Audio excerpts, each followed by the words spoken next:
Hello everyone, welcome to Frightening Tales.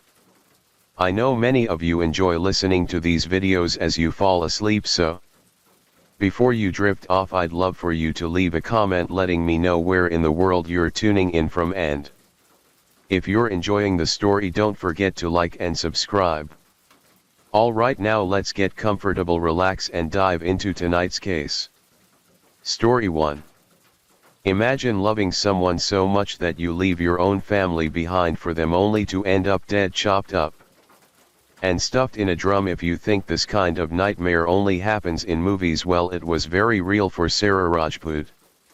And when people in Meerut found out what had happened, they were so furious that they literally stormed the police station when the suspects were caught. But what could have led to something this dark? What secrets were buried in Sarabha's past, and who are the people twisted enough to turn love into a nightmare? Before we unpack the horrifying truth, let's rewind and meet the people at the center of this chilling mystery. This is Muskan Rastogi, a young woman in her early 20s, often described as beautiful, confident and charming. She had that kind of presence that drew people in without even trying. Her story became intertwined with that of a man named Sarabha Rajput, a 35-year-old former merchant navy officer whose life took a tragic turn, all because he fell in love with the wrong person. Sarabha was a man who had already lived through a lot. He came from a well-to-do family and had served in the merchant navy, which meant he had traveled the world, experienced different cultures and worked hard for his future. But when he met Muskan back in the year 2016, everything changed. He was drawn to her almost instantly. Maybe it was her youth, her beauty, or the way she made him feel alive again. Despite their 10-year age gap, love blossomed between them, or at least that's what Sarabha believed. Now, if there's one thing to keep in mind, it's that their relationship wasn't smooth from the start. Sarabha's family didn't approve of Muskan, whether it was the age difference or something deeper. His parents strongly opposed the relationship, but love can be blind, and Sarabha chose Muskan over his own family. He cut ties with them and married her anyway. They moved into a modest rented flat in Meerut, determined to build a new life together no matter the cost. 3 years into their marriage, in 2019, they welcomed a baby girl.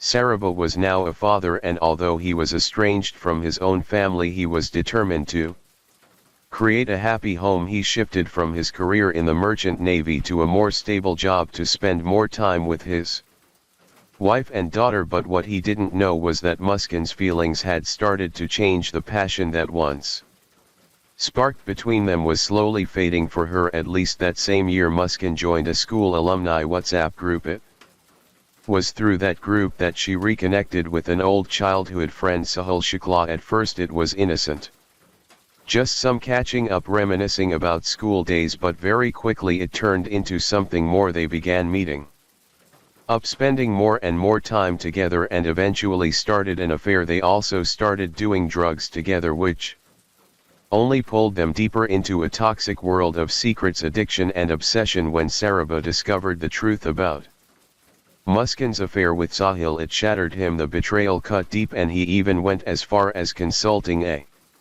lawyer preparing to file for divorce. This wasn't just a rumor. He confronted Muskan head-on in 2021, and it wasn't just him who knew their landlord had caught them in a compromising situation, adding salt to the wound. But despite the pain, when Sarabha thought about his young daughter, his heart wavered. He couldn't bring himself to walk away. Maybe, just maybe, he thought Muskan would return to him, that the they once shared would reignite. In 2023, Sarabha accepted a job in London. He hoped the distance might cool things down, maybe give Muskan the space to rethink everything. What he didn't know was that in his absence, Muskan and Sahil's relationship grew even stronger and more dangerous. It was during this time that Muskan began manipulating Sahil in a chilling way. Knowing he was superstitious, she created fake Snapchat accounts pretending to be dead relatives who claimed that Sahil and Muskan were meant to be together and that Sarabha had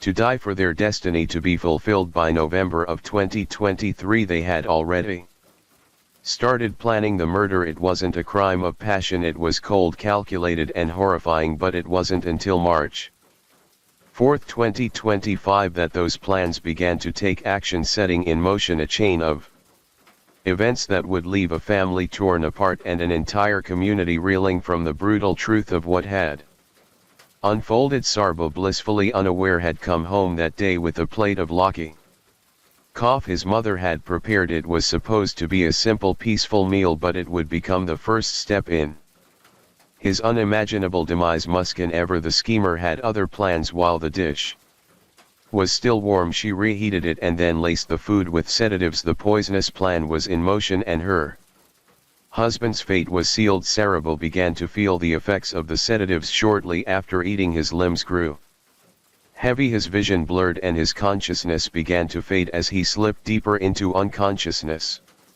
Muskin didn't waste a second. She wasted no time in dialing Sahil, her lover and accomplice, urging him to come over. Sahil, who had been waiting for this moment, made his way to the house in the Indra Nagar area of Merit. Together they would carry out the horrific plan they had meticulously crafted over years. At first, they stabbed him mercilessly and with full force. According to the post-mortem report, Sarabo was stabbed 3 times in the heart with such brutality that his heart was punctured and excessive bleeding ensued. But this wasn't enough for Muskin and Sahil to make sure Sarabo was truly silenced. They didn't stop at stabbing. In a truly macabre twist, they severed Sarabo's head and cut off his hands. His legs were contorted backwards, bent in ways they were never meant to go, in an apparent attempt to stuff the mangled body into a drum. The act was sickening. Sarabo's body was dismembered in the most horrifying way, a disturbing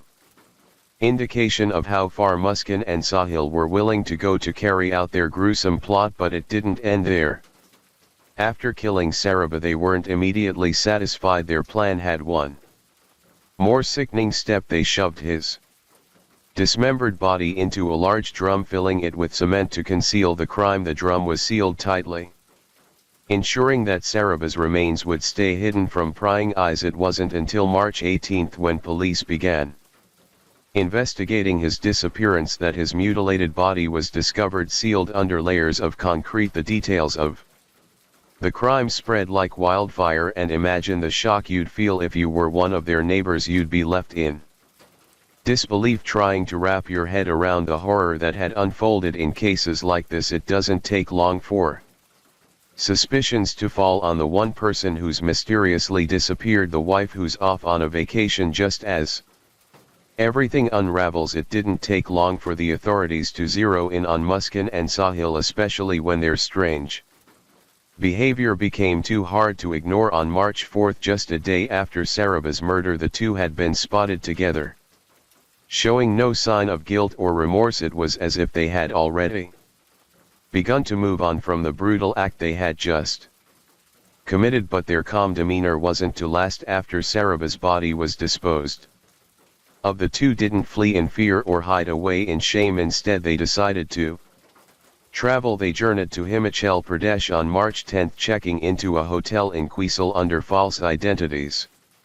There they celebrated Holi and indulged in lavish activities, living as though nothing had happened. They even danced at a nightclub, with videos surfacing later showing them enjoying their time in the midst of the horror they had just committed. But the cracks in their facade soon began to show. The hotel staff noticed their odd behavior. They rarely left their room and seemed intent on isolating themselves from the rest of the guests. They instructed the staff not to clean their room and didn't engage in conversation with anyone. It was as though they wanted to ensure they left no trace behind. But as their funds dwindled, their perfect escape began to fall apart and they were forced to return to Merit on March 16. By then the police had already started putting the pieces of the puzzle together. Muskin and Sahil's behavior had raised suspicions, and their quick trip to Himachal Pradesh had only deepened the mystery. It wasn't long before they were tracked down and arrested. What makes this case so disturbingly chilling isn't just the murder itself, but the twisted manipulation that led to it. You'd think perhaps that Sahil was the one pulling The strings using Muskin as a pawn. Right, well, think again. New and shocking details have surfaced, turning everything we thought we knew upside down. The disturbing truth reveals that it was Muskin, not Sahil, who orchestrated this crime in the most sinister way. New evidence has emerged, painting a picture of a woman so manipulative that it's hard to fathom. Muskin didn't just play a passive role, she took the lead in this horrific crime. According to sources, Muskin didn't simply convince Sahil to murder her husband. No, she took her manipulation to a whole new level, going as far as pretending to be Sahil's dead mother through Snapchat. That's right. Muskin, aware of Sahil's deep superstition and blind belief in black magic, used it against him. Muskin, knowing how vulnerable Sahil was to these supernatural beliefs, created multiple fake Snapchat accounts to deceive him. She used her brother's phone to set up these identities, including one account pretending to be Sahil's deceased mother. The text messages sent from these accounts were chilling in their content. The ghostly voice of Sahil's mother, allegedly speaking from the afterlife, twisted the truth into a horrifying narrative. One message under the alias of Sahil's dead mother reads, "Raja, my child, forgive us, we won't come to speak to you again. Whatever happens now will happen. The divine force will protect you. She will sacrifice herself but won't let anything happen to you." As if this wasn't disturbing enough, another message from the same mother claims, "Everything is ruined, my child, take care of Gudiya now, even I won't return Raja, my child." In the most twisted of all communications, Muskin, pretending to be Sahil's mother, wrote, "Raja, your wife has passed the test. She has become a part of our family. We're so happy with our daughter. Our ancestors have blessed her." This was no ordinary text. Muskin, speaking as Sahil's deceased mother, went on to tell him, "She has become a Brahmin and now no one can defeat my daughter-in-law. His death is destined at Muskin's hands." What's truly chilling here is that Muskin wasn't just manipulating Sahil emotionally, she was planting seeds of a twisted fate, convincing him that Sorb's death wasn't only inevitable but somehow divine. It's hard to imagine how far Muskin was willing to go to get rid of Saurabh, but her actions show a terrifying level of cunning. Now, on the same day Muskin, Ratoji and Sahil Shukla were arrested, the courtroom turned into a battlefield as the two were brought before the chief judicial magistrate. A mob of furious lawyers launched a physical attack. Yes, lawyers. They tore Sahil's clothes, shouted curses, and chaos erupted until police were forced to intervene. Bail denied. The court wasn't having any of their drama. Both were slapped with 14 days of judicial custody, and just like that, the murderers of Sir Rajput were officially put behind bars. Muskin was thrown into the women's barrack, silent, starved, and visibly shaken. Sahil and the men's barrack didn't fare much better. Jail sources claimed the duo even requested to be placed next to each other. Talk about delusional romance after a nightmare crime. Now, if you're wondering how the police ended up uncovering Serb's mutilated body, well, Muskin had calmly told neighbors that she and Sir were off to Himachal Pradesh for a peaceful vacation. No one suspected a thing, but days passed and something sinister began to hang in the air. Literally, a nauseating stench started creeping through the End Rugger neighborhood, so foul it couldn't be ignored. That smell became the first clue in a nightmare. Concerned neighbors finally called the cops, and that's when everything unraveled. Inside the house, police found a large cement-sealed drum, Sorb's horrifying tomb. According to the official report, they had to bring in a drill machine just to crack it open. The post-mortem revealed he'd been murdered more than 2 weeks earlier, and the killers had tried to destroy his skin with wet cement. His teeth were loose, his skin was peeling, and the sheer level of decay was unlike anything the chief medical officer had seen in over 30 years. But perhaps the most haunting part, it wasn't a detective who broke the case wide open. It was Sorb's own 6-year-old daughter, who reportedly whispered to a neighbor, "Popper is in the drum, let that settle in your bones." Story 2. It was yesterday. Nobody needed to die like that. It's just awful what all has happened to this little town on a September night in 2009.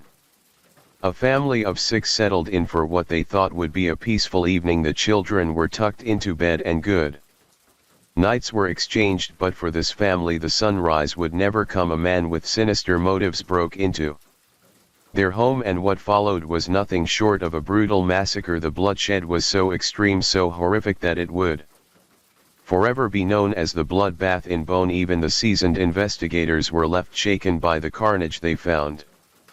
And soon you'll understand why this story brings us to Beaune, a tiny town about 200 m from Chicago, tucked away in the heart of Illinois. Beaune has a population of just around 200 people, making it feel like a quiet, forgotten spot surrounded by farmland and rolling hills. And at the center of our story are 2 families, the G family and the Constant family, both of whom called Beeston their home in the late 1990s. Now let's get to know Rick G.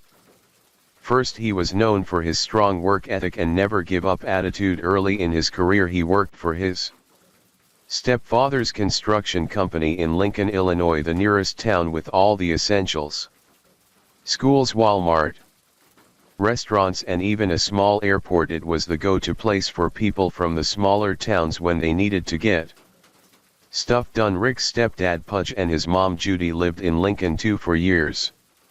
Rick hustled hard, picking up construction gigs wherever he could and saving every penny to build a better future for himself and his daughter Nicole G. His dedication finally paid off when he bought property on the edge of Beaune, and instead of sticking with his stepdad's company, he started his own business, which he called G Construction. He snagged a ranch-style home with a 2-car detached garage, an above-ground pool, and plenty of farmland for keeping chickens and other animals. But owning a business came with its costs, so Rick decided to rent out a room in his home. That's when Ruth Constant entered the scene, moving in with her 2 little kids, 3-year-old Justina and 1-year-old Dylan Constant. Initially Ruth became Rick's tenant, but it didn't take long for sparks to fly between them. Ruth was a warm-hearted woman known for her outgoing personality and sense of humor, and Rick was the perfect match for her.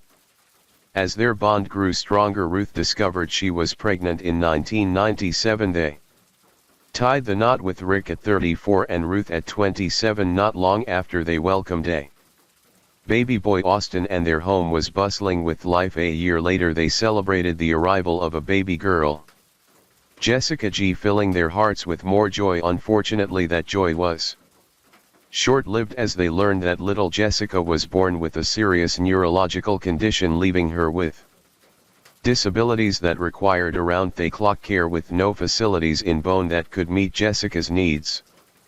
And unable to afford the necessary care, they reluctantly had to move her 50 m away to Peoria, Illinois, where she became a temporary ward of the state. It was reported that she died well before the tragic murder occurred. By the way, I post true crime in new cases here every day. Going back to the story, Dylan was also showing signs of trouble. According to their relatives, he was full of energy and often acted out, which is typical for kids his age. His teachers frequently sent home behavior reports, and Rick and Ruth worked hard to find ways to help. Eventually he was diagnosed with ADHD.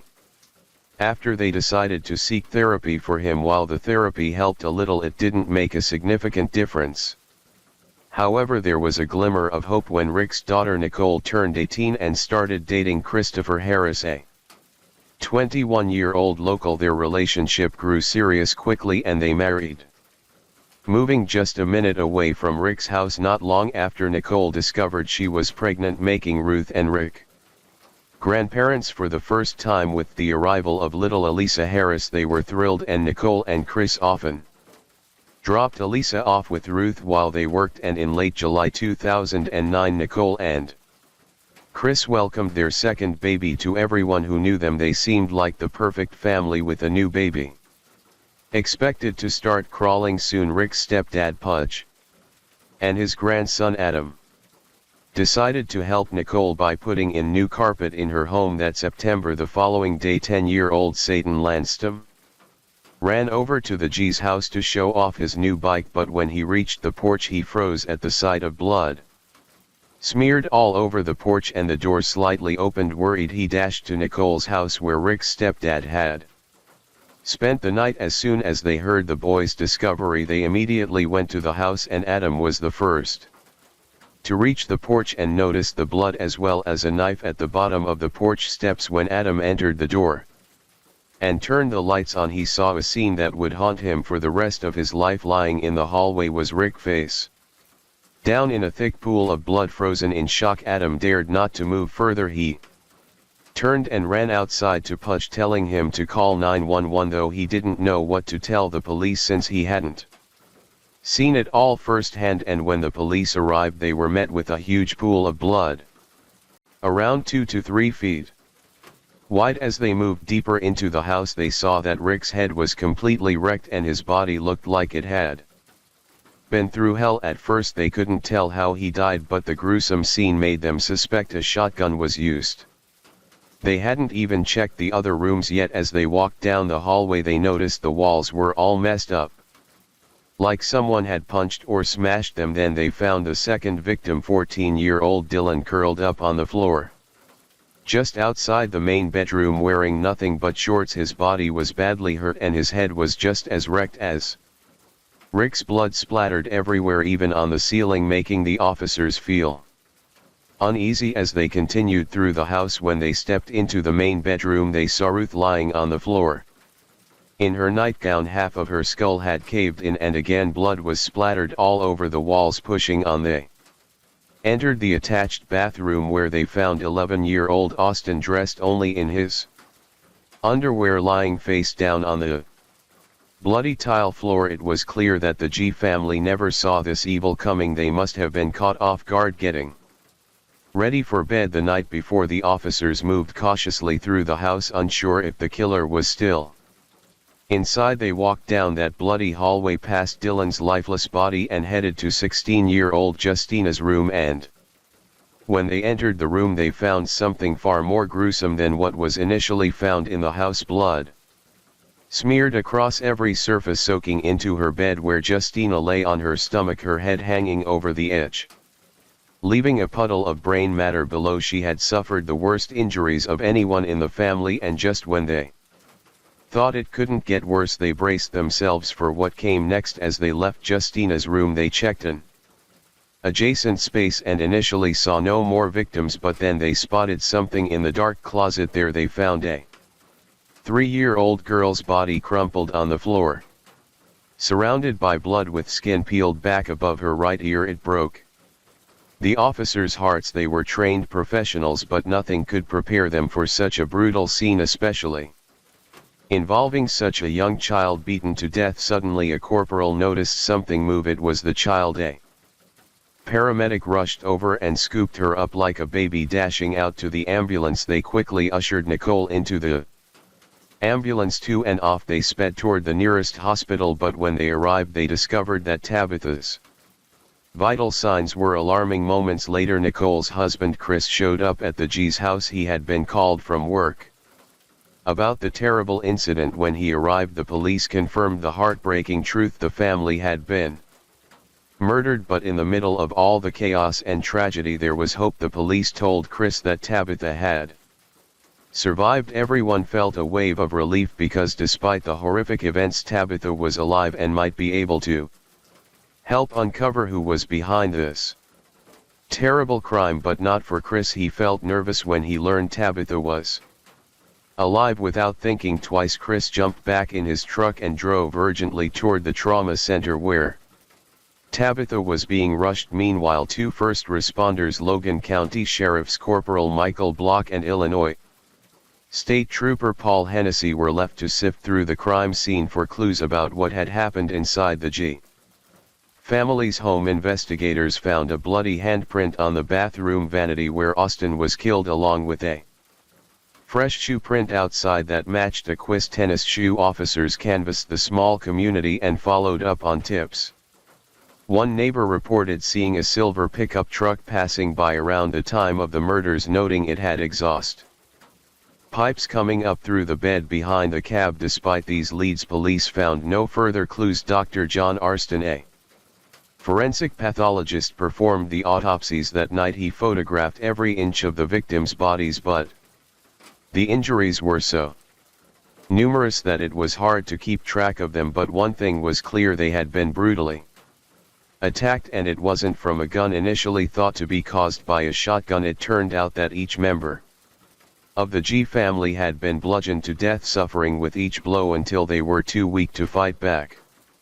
Starting with Rick G, the father, he had 39 impact wounds, 13 of which were to his head. His wife Ruth suffered 28 blows all over her body and her skull was crushed.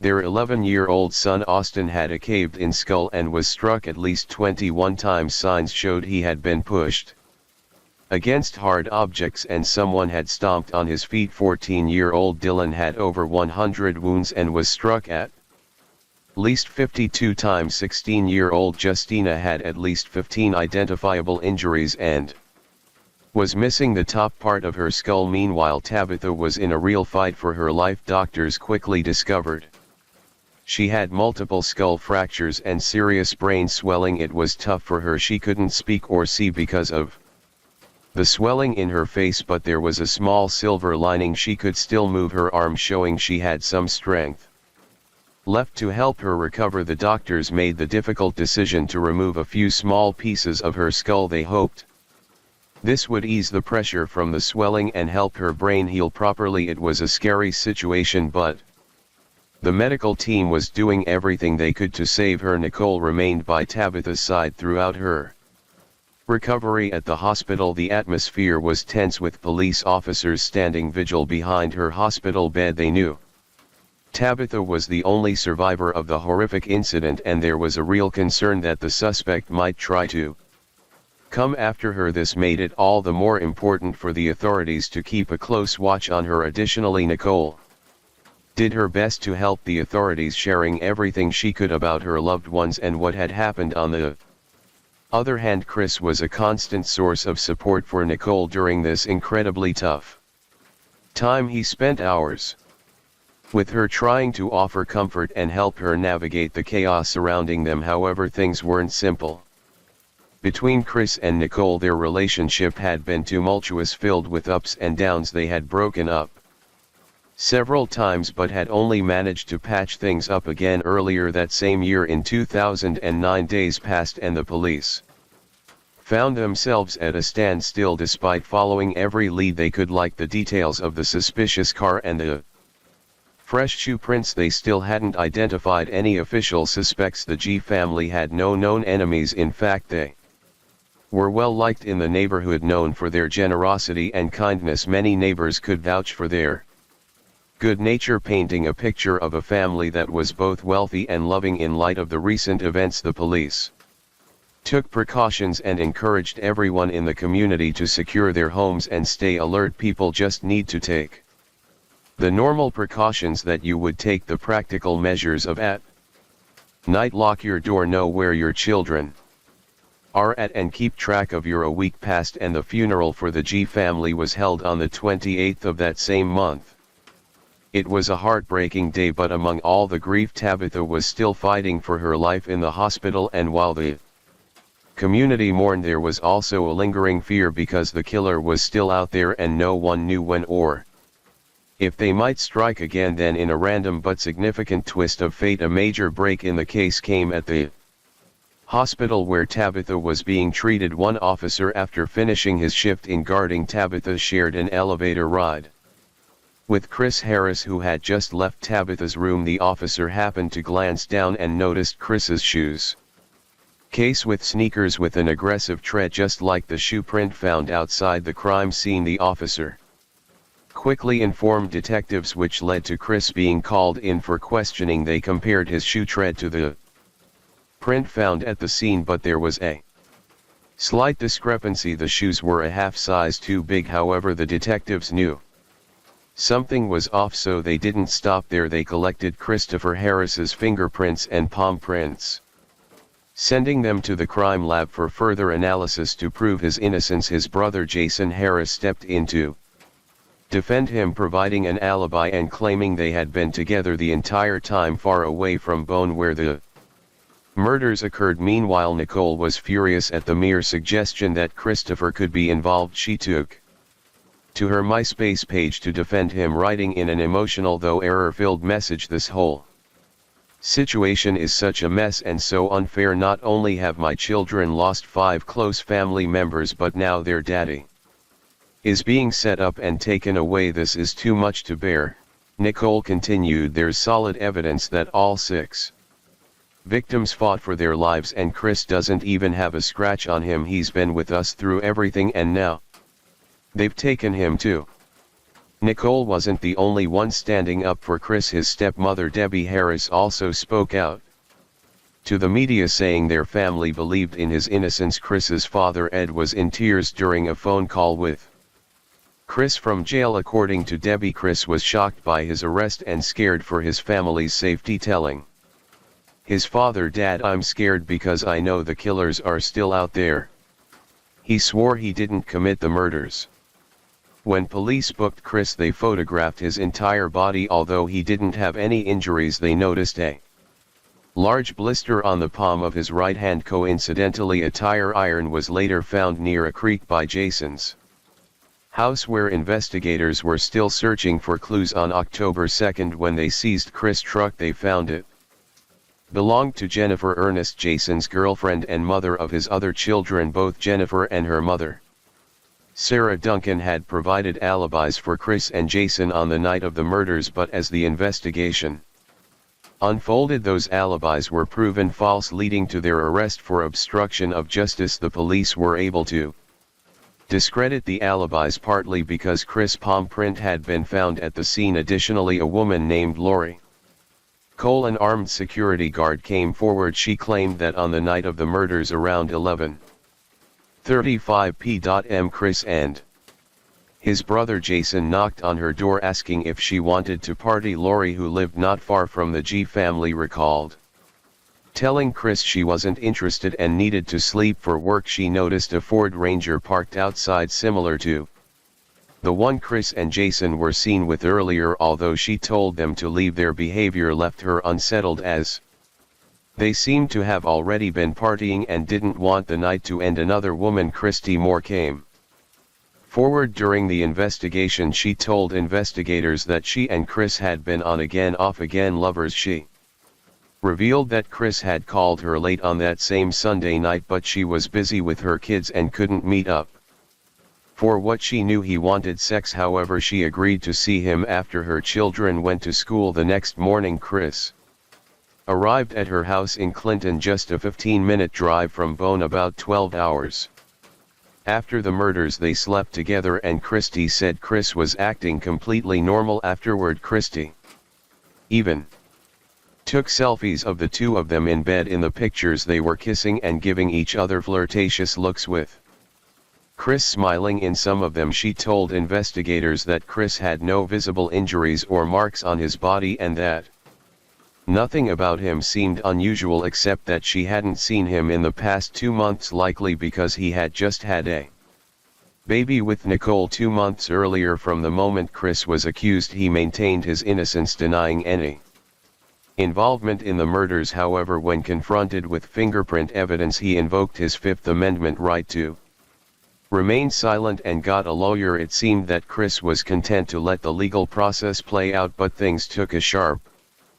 turn as the pressure began to mount on his brother Jason. Initially charged with obstruction of justice, Jason's charges were soon upgraded to 5 counts of first-degree murder and 1 count of attempted murder, the same as Chris's charges. Jason, now facing the possibility of life in prison, had a choice to make: stay silent and support his brother, or tell the truth and save himself. The survival instinct kicked in, and Jason began to talk. The story he told was chilling. According to Jason, the night had started with drugs and alcohol. He and Chris had been out partying hard, drinking and snorting cocaine. Eventually they decided they needed a woman's company to keep the night going. They first tried to reach out to some ex-girlfriends, but both women turned them down. That should have been the end of the night, but under the influence of drugs and Chris's heightened libido, the brothers continued their search for female company, which tragically led them to the G family's home. Jason recounted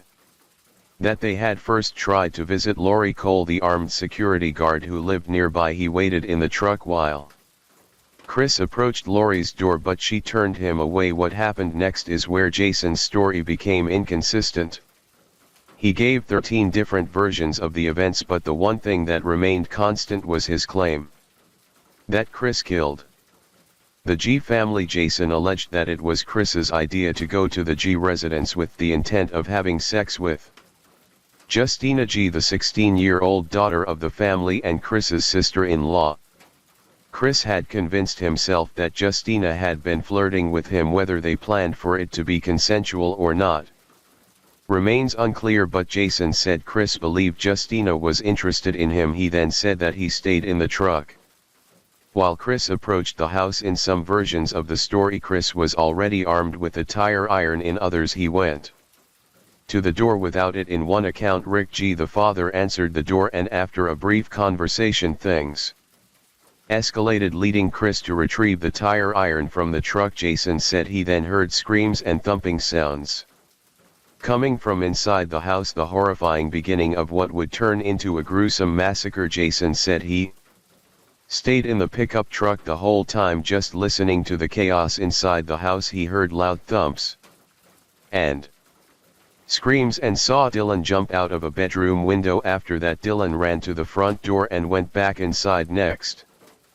thing Jason knew, Dylan burst out of the house bleeding a lot with Christopher Harris right behind him. Jason saw Chris hit Dylan 5 or 6 times with a tire iron before heading back inside. Miraculously, Dylan got back on his feet and went into the. A few minutes later, Chris came out and hopped into the pickup. As they drove down the dirt road, he tossed his shoes and the tire iron out the window like it was no big deal. It's important to note that there had been a complaint of attempted sexual assault against Christopher Harris involving Justina, but this complaint was dropped just a week before the incident. Jason suggested that Christopher had intended to go to the G house for sexual motives, which ultimately did not happen. Investigators retraced the path that Jason Harris had described during his testimony. They found the case with shoes and the tire iron thrown into a ditch beside the road. Forensic tests confirmed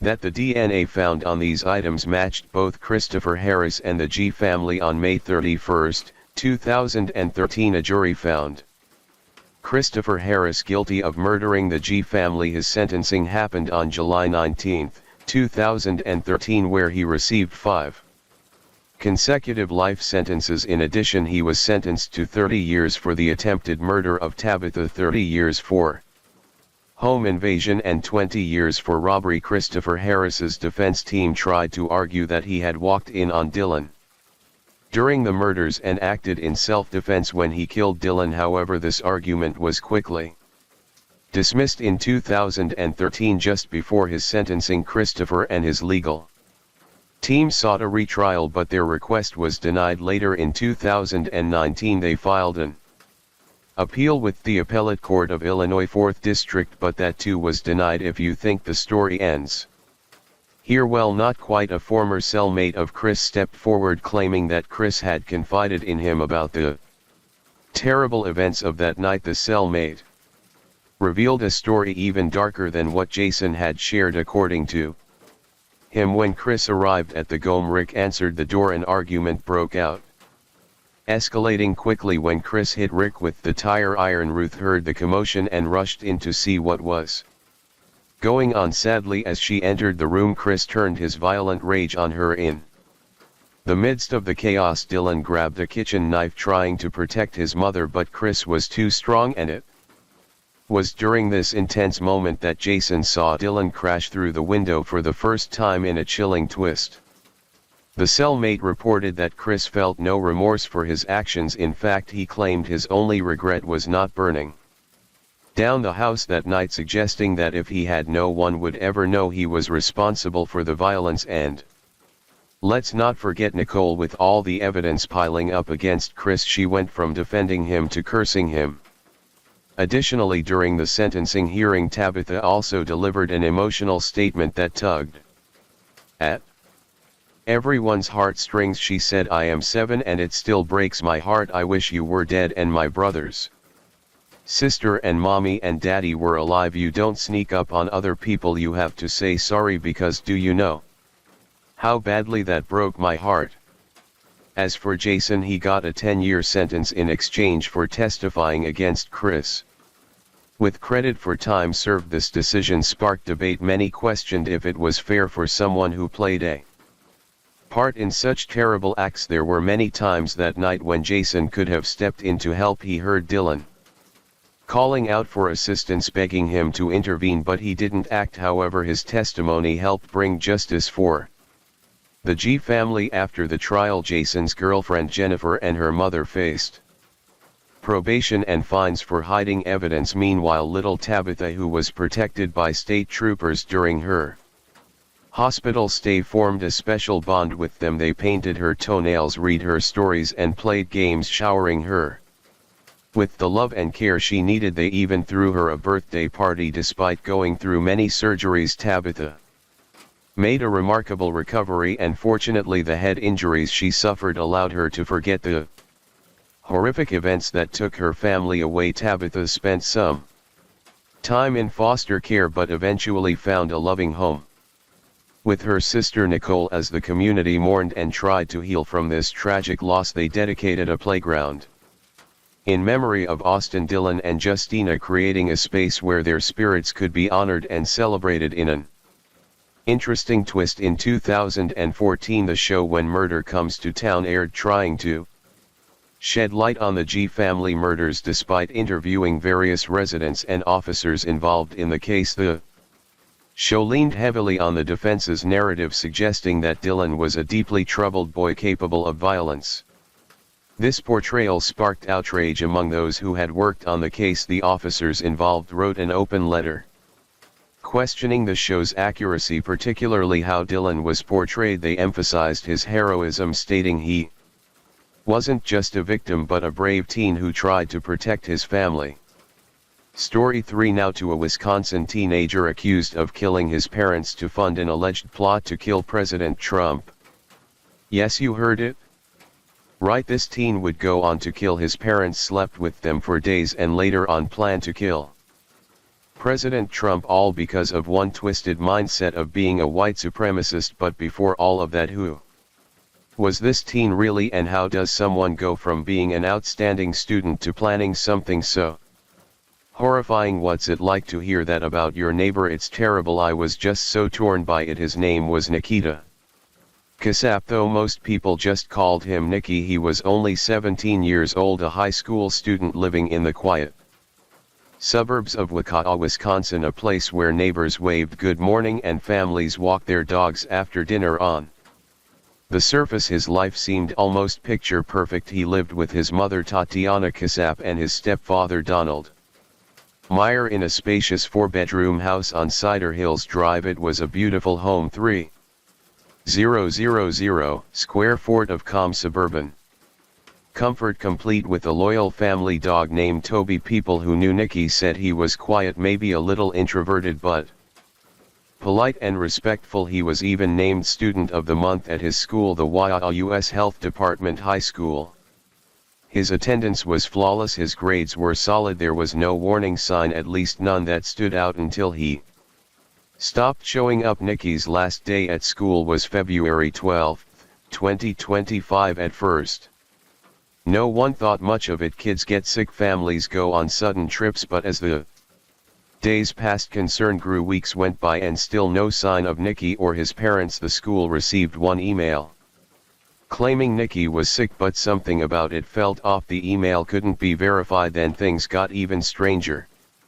On the morning of February 28, Judith Meyer, Donald's mother, called in for a welfare check. She hadn't heard from her son in weeks, and she was worried. Around the same time, a school resource officer at Nicky's high school also contacted police.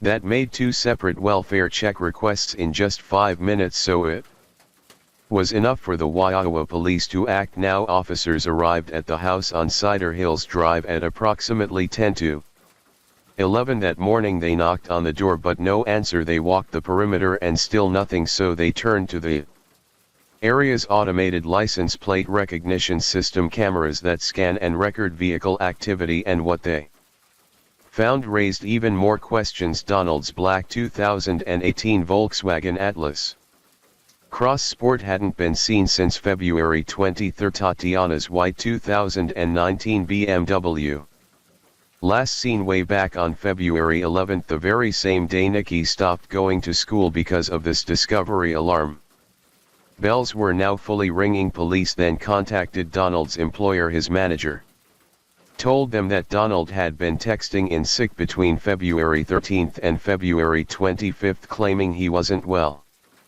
enough to speak on the phone. He said he'd be back at work by March 3, but the manager noted something chilling.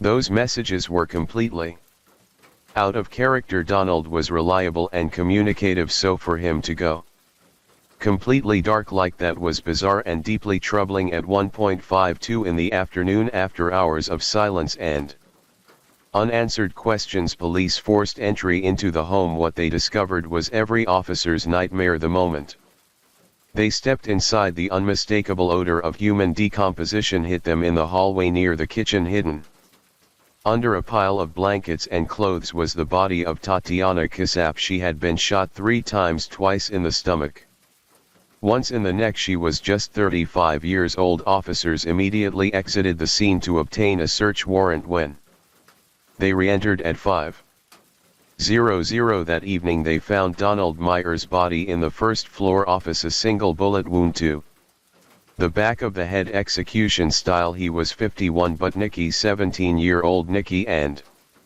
the family dog Toby were gone. Now it's safe to say that the house was a mess. Furniture was displaced, artwork had been taken off the walls, drawers and closets had been rifled through, their contents scattered everywhere. The mattress from the master bedroom had been removed from its frame. Empty bank envelopes were found in the kitchen. Something had clearly happened here, and whoever did it had taken their time. With the parents dead and the son missing, investigators turned to surveillance and cell phone data, and what they discovered painted a haunting timeline. Nikki hadn't just fled.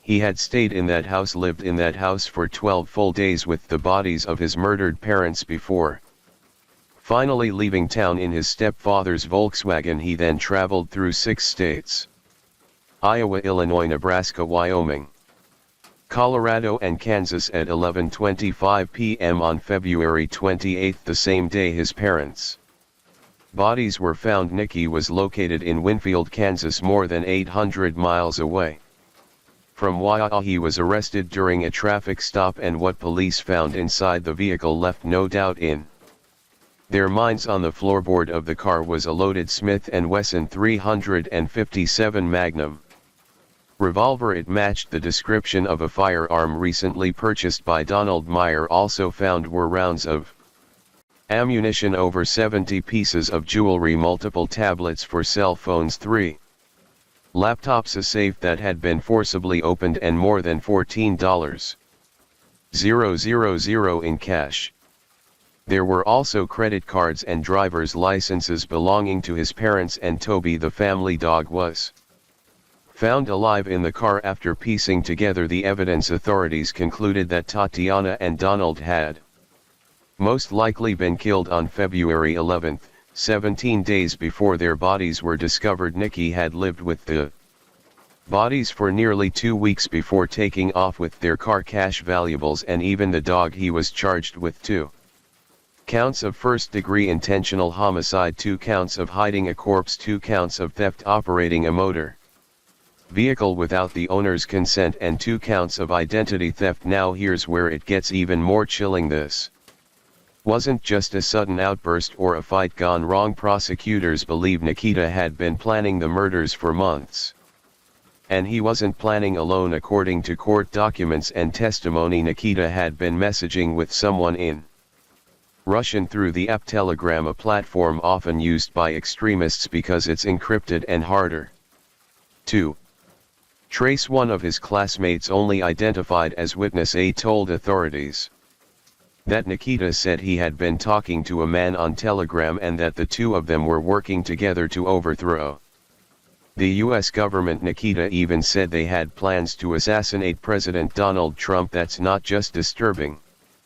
It's terrifying. Now, when Nikita was arrested, we mentioned earlier that the police found valuable items in his car that pointed directly to him being the killer. However, there was one item that stood out above all the rest: an unassuming memory card. At first it seemed like just another ordinary piece of evidence, but what was on it would send shockwaves through everyone involved in the case. On this memory card, investigators discovered images and videos that were nothing short of disturbing. These weren't just random shots, these were chilling recordings that showed Nikita actively documenting his crime. According to the criminal complaint, one of the most haunting videos captured Nikita adjusting a camera and then pointing it directly at the dead body of his stepfather, Don Meyer. This was no accident. Nikita knew exactly what he was doing. What makes this even more sinister is what happened next. In the video, Nikita can be seen lighting candles around his stepfather's body. Why would he do that? Some believe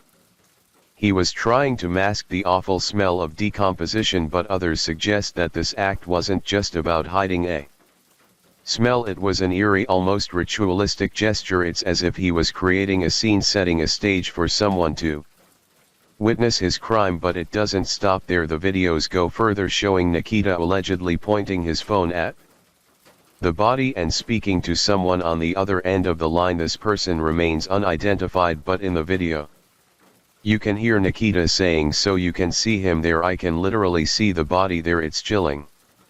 He wasn't just filming for his own satisfaction, he was showing someone else. Investigators believe this person could be the same man Nikita had been messaging on Telegram, discussing far more disturbing topics. According to reports, these messages involved plans to take down the US government. A thought that's as disturbing as it is confusing. Now let's take a step back and look at Nikita's background. His story is not just one of a troubled teen, it's one of obsession and darkness. Nikita moved to the United States from Moldova at the age of 7. Moldova is a small country in Eastern Europe right next to Ukraine, and it has strong Russian influences. But what's truly chilling is the fact that Nikita had very little family left in Moldova. His grandmother was the only relative still alive, yet he developed an almost unhealthy obsession with Russia, fascism, and violence. This obsession became even clearer when his classmate, known as Witness AA, came forward. According to her testimony, Nikita would send her horrific gore edits, videos that mixed graphic and violent imagery with Russian music. These weren't just random videos, they were carefully crafted clips that reflected the twisted mindset Nikita had developed. She described how Nikita even added her on Snapchat and began pushing for a relationship despite her clear lack of interest. But the creepiness didn't stop at unwanted attention. Nikita began talking about his desire to kill his parents. At first he claimed it was just talk, something he didn't really mean. He reassured her in December of 2024 and again in January of 2025, but Witness could sense something wasn't right. She even told Nikita that he seemed like a Nazi and a school shooter. She told him he needed help, but despite her concerns, it seems she didn't report any of this to the authorities. One of the most critical pieces of evidence came when police discovered a photo in January. It showed Nikita holding a Smith & Wesson handgun, the exact same weapon that investigators believe he used to kill his parents just a month later. This was not a coincidence. It wasn't until nearly a full month after his arrest that prosecutors officially filed murder charges against Nikita Kasap. By then he had been caught in a small rural Kansas county and had appeared virtually for an extradition hearing. The case moved forward in the District Court of Trio County, Kansas, under the case name State versus Nikita Kasap. Later on, authorities extradited him back to Wisconsin, where he made his first court appearance on lesser charges. At that time, prosecutors had not yet officially filed murder charges, but they were already signaling that they were coming. Initially he was charged with taking his stepfather's Smith & Wesson handgun and the family car without consent, both of which carried serious weight considering the violent aftermath. Then came the autopsy reports which painted a horrifying picture. His stepfather had been executed with a single gunshot to the back of the head, likely from behind. His mother Tatiana suffered 3 gunshot wounds, one at close range to the neck and 2 others that were non-fatal. This detail suggested a chaotic and possibly prolonged encounter, raising more questions about motive, planning and intent. It wasn't just a tragic event, it was a calculated act of violence. Still, in those early days, Nikita's bond was set at $250,000 as authorities worked to build the homicide case. 2 weeks later, the full weight of the law came crashing down. Prosecutors formally charged Nikita with 2 counts of first-degree intentional homicide, the most severe criminal charges available under Wisconsin law, and 2 counts of hiding a corpse. These weren't just bureaucratic escalations, they were charges that, if proven, could send the 17-year-old to prison for life. Prosecutors declared him an extreme flight risk, citing his movements across state lines, his attempts to convert assets using a Bitcoin machine, and the $14,000 in cash and jewelry found on him.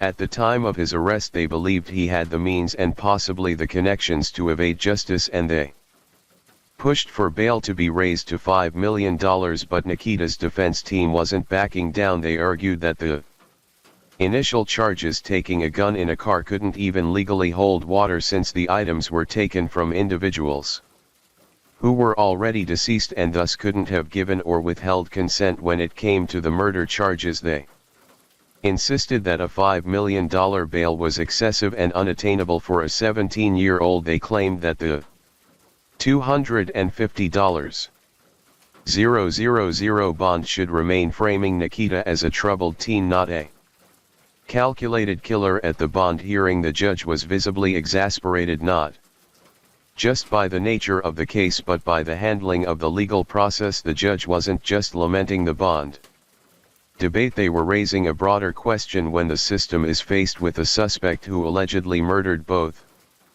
parents, attempted to cover it up, and possibly plotted his escape, shouldn't the full legal framework be activated? The judge continued, highlighting the mountain of evidence laid out in the complaint. There's video evidence, there are communications, transactions, a witness. It's all here. If you believe he's a flight risk or a danger, don't just haggle over numbers. Use the mechanisms built into the law to keep the public safe. Despite the prosecution's push, the judge didn't grant the full $5 million bail. Still, it was clear the court recognized the gravity of the situation. The idea that a teenager had not only killed his parents but lived in the same home with their decomposing bodies for 12 days was profoundly disturbing. Authorities have linked Nicky to a neo-Nazi group called the Order of Nine Angles, and his manifesto allegedly called for a violent political revolution. As of the time this video was made, Nicky remains in custody with a bond set at $1 million.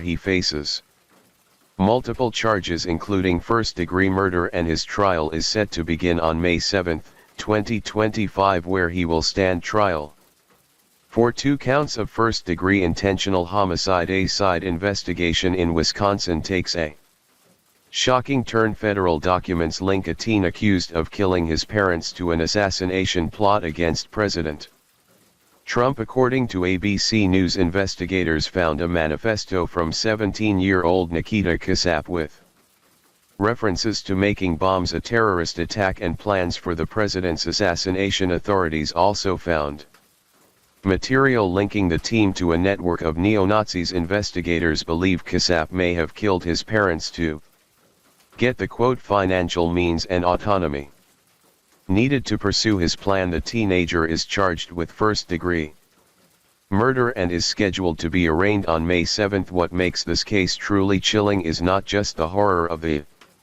crime itself, but how a teenager barely out of adolescence could be so easily drawn into a world of extreme ideologies.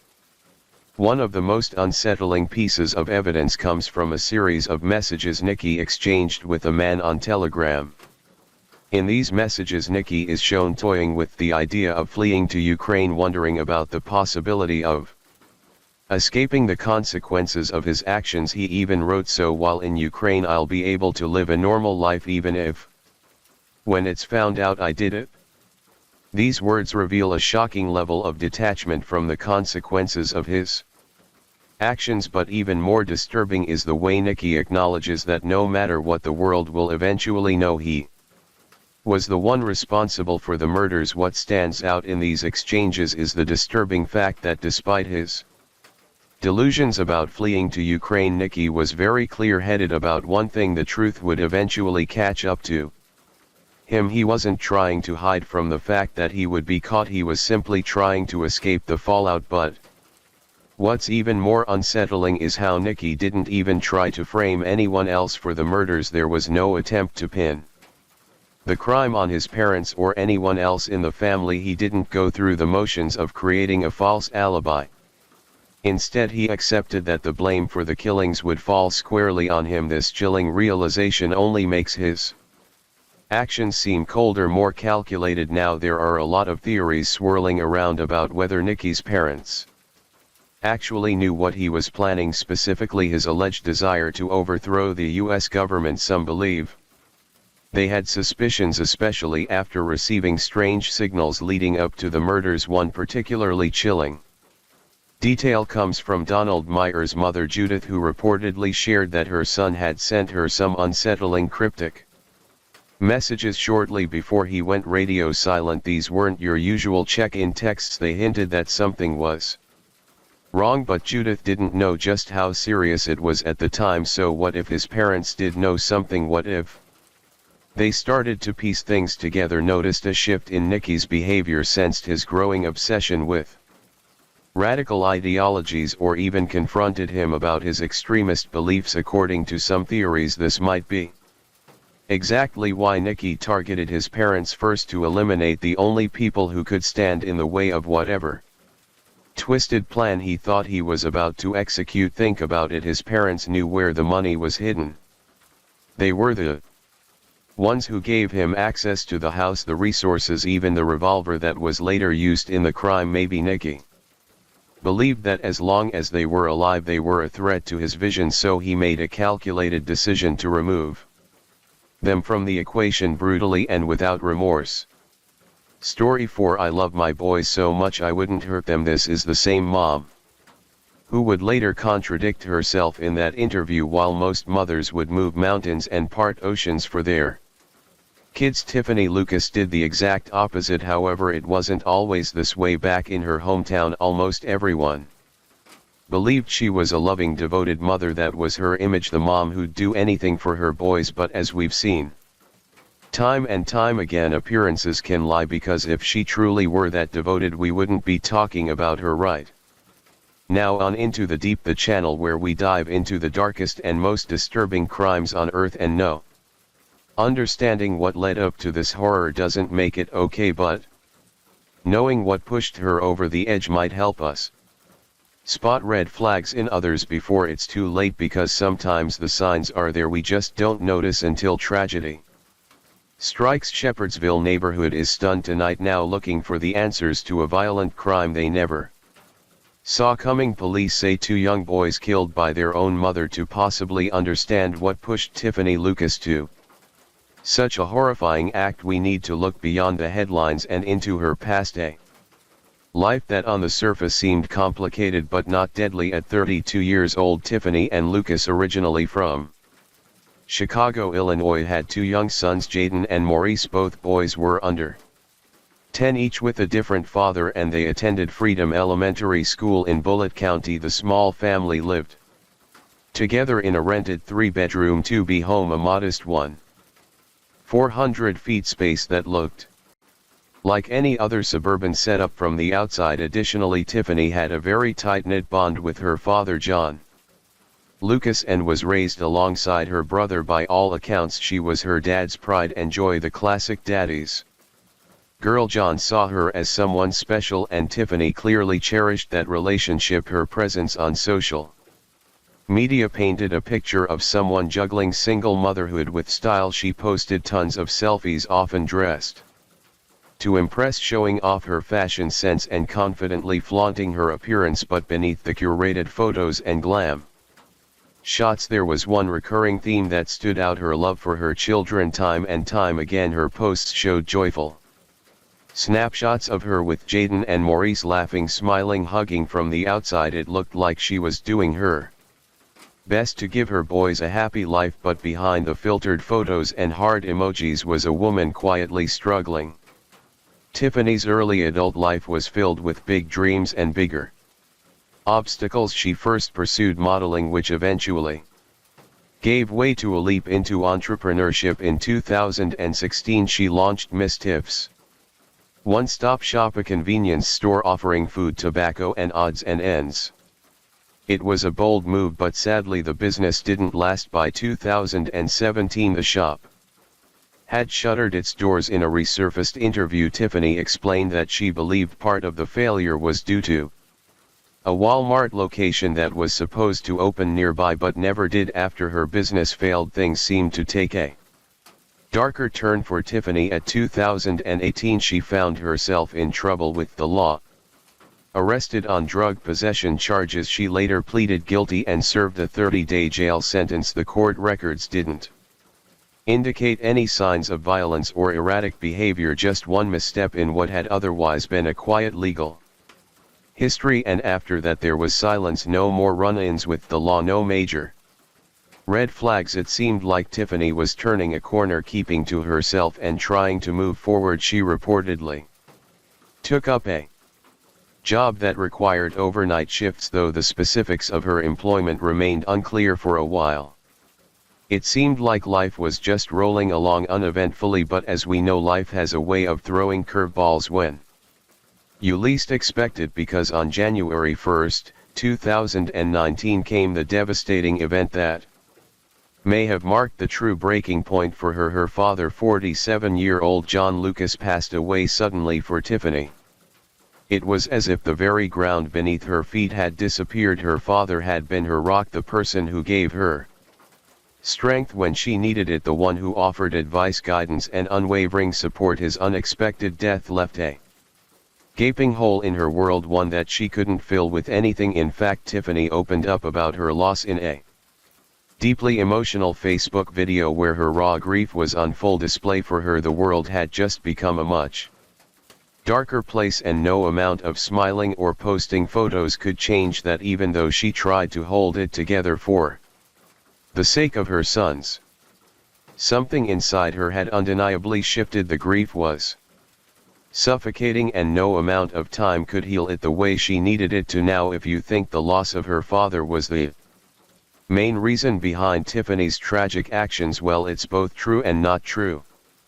Her life continued down a dark and difficult path filled with personal tragedies and heartbreaking struggles.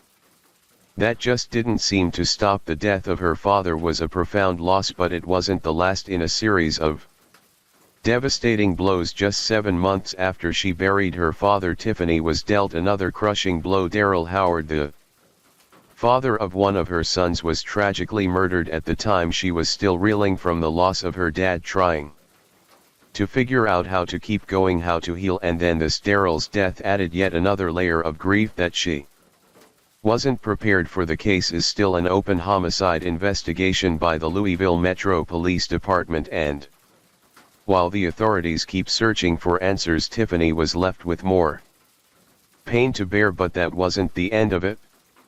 Within a year, just when Tiffany could barely begin to process all the grief from these losses, she received yet another heartbreaking blow. Her mother, who had always been a part of her life, suffered a stroke and was diagnosed with a brain tumor. Imagine the weight of these events, one after the other. Father, then the father of her child, and then her own mother's health spiraling downward. It was as if everything she held close was slipping away piece by piece. Amidst all these emotional and personal crises, Tiffany also found Herself struggling financially by the time of the tragic events of November 8, things had become absolutely dire. For her, the utilities in her home had been shut off, no electricity, no water.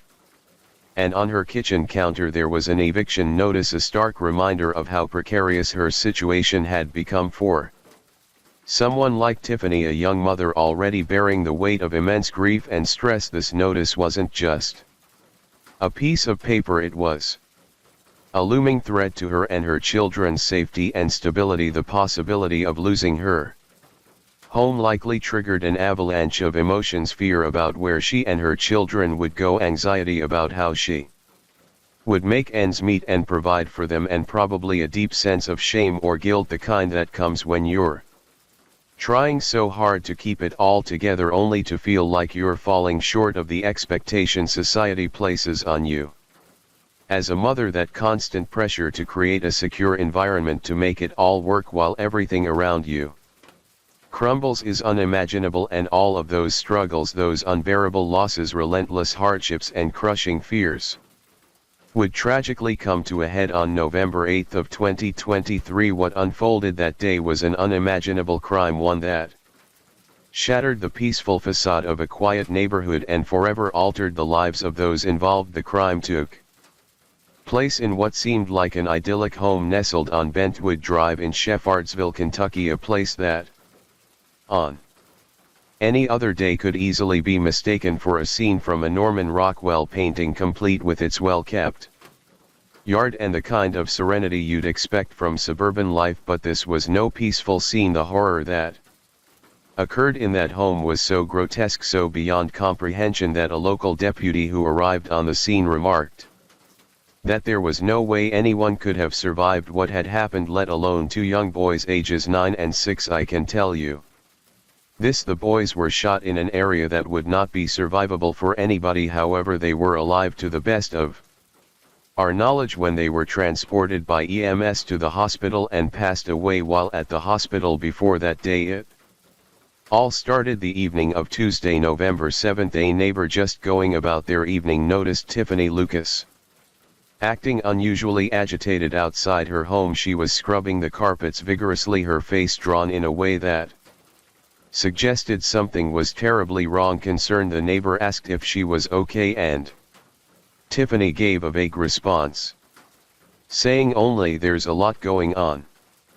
The unease in her words, though brief, didn't seem to match the image of a mother caring for her children in a safe home. Little did anyone know that was just the calm before the storm. The next day, the tranquility of a new morning was shattered at approximately 11 in the morning. A horrifying cry for help shattered the peace of Bentwood Drive. Tiffany, visibly distressed and in utter despair, ran to a neighboring couple's house shouting, "Help, my kids are dying." The panic in her voice could not be ignored. She collapsed on their driveway.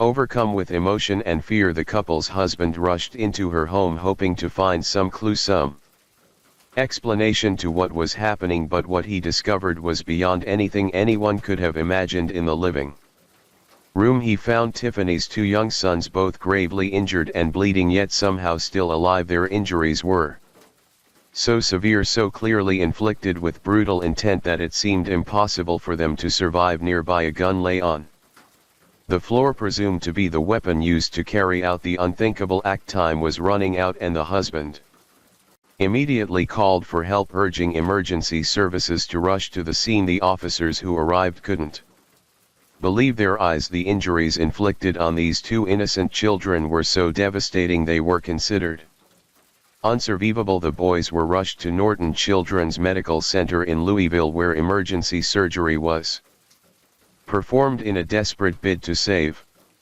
their lives. But despite the best efforts of the medical staff, the boys succumbed to their injuries in a matter of hours. Two young lives had been taken in a way that no one could have ever anticipated. As the news began to spread, the shock of the tragedy left the citizens of Bullitt County stunned and in disbelief. How could this happen? How could a mother, someone who was supposed to protect and nurture her children, be responsible for such a horrific crime? Less than an hour after the boys were pronounced dead, Tiffany was arrested at the Bullitt County Emergency Medical Services facility. She was taken into custody charged with the unthinkable and held on a bond of $2 million. In a chilling body cam video captured on the day of the murders, Tiffany appeared deeply distressed, far removed from the cheerful put-together image she often shared on Facebook. Gone was the smiling mother, posting filtered snapshots of family moments and hopeful captions. In her place stood a woman consumed by panic, grief and something far darker. The footage was raw and haunting, a stark contrast to the carefully curated life she portrayed online. Now let's dive into the most asked and most haunting question of all: what really drove Tiffany to do it? Was it financial hardship? Could money or the lack of it truly pushed someone to commit something so unthinkable? On the surface it might seem like a motive. Tiffany had been under tremendous pressure, juggling life as a single mom, dealing with custody battles, navigating failed relationships, and facing the day-to-day grind of simply trying to survive. But is that enough? Many mothers face similar or even greater hardships, yet they don't turn to violence. They find a way to fight, to protect, to endure. So for many following the case, the financial angle felt too shallow, too small a reason to explain such a monstrous act. And then came the chilling twist. In one of her interrogations, Tiffany claimed she was manipulated through Facebook into committing the horrific crime. This bizarre and unsettling statement emerged during a tense 3-hour interview with Detective Beale, who later testified in court. According to him, Tiffany offered no clear reasoning, only scattered thoughts. She reportedly called the shooting an accident and was full of remorse, muttering things like, "I'm so stupid and I'm in such a bad spot." But what really stood out were her attempts to distance herself from responsibility by claiming she was manipulated. According to reports from WDRB, Beale testified in court that Tiffany told him, "I would never do anything like this unless someone manipulated me."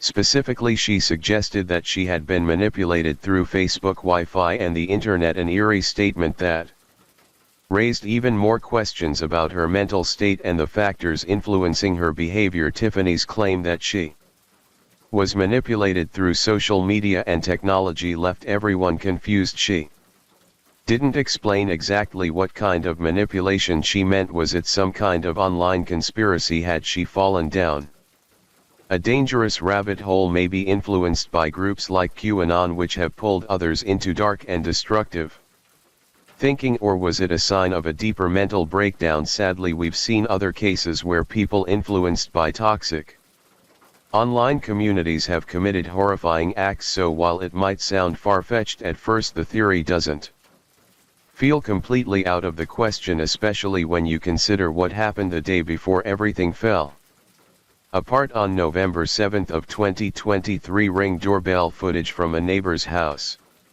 showed Tiffany standing on their porch with her dog, Blue. What happened next was downright unsettling. She started going off on a strange emotional rant, saying things like she needed this neighbor to be an anchor in her life and that she'd been talking to God. She repeatedly told her dog not to bark, insisting that this was her friend's house and this is her house, as if she truly believed she belonged there. It was bizarre rambling and left the neighbor understandably shaken. Later that same day, Tiffany was seen at a Waffle House with her 2 sons.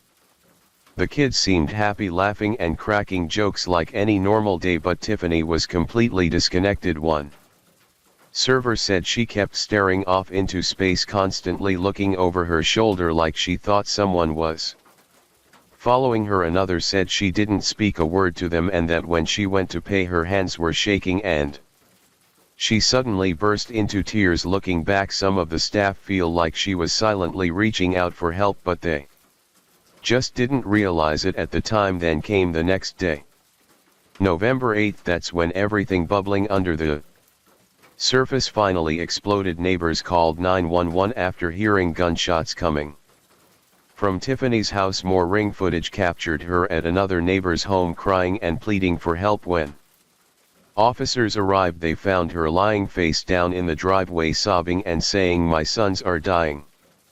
Body cam Footage shows an officer trying to help her sit up. She looked disoriented and kept saying, "I don't feel right."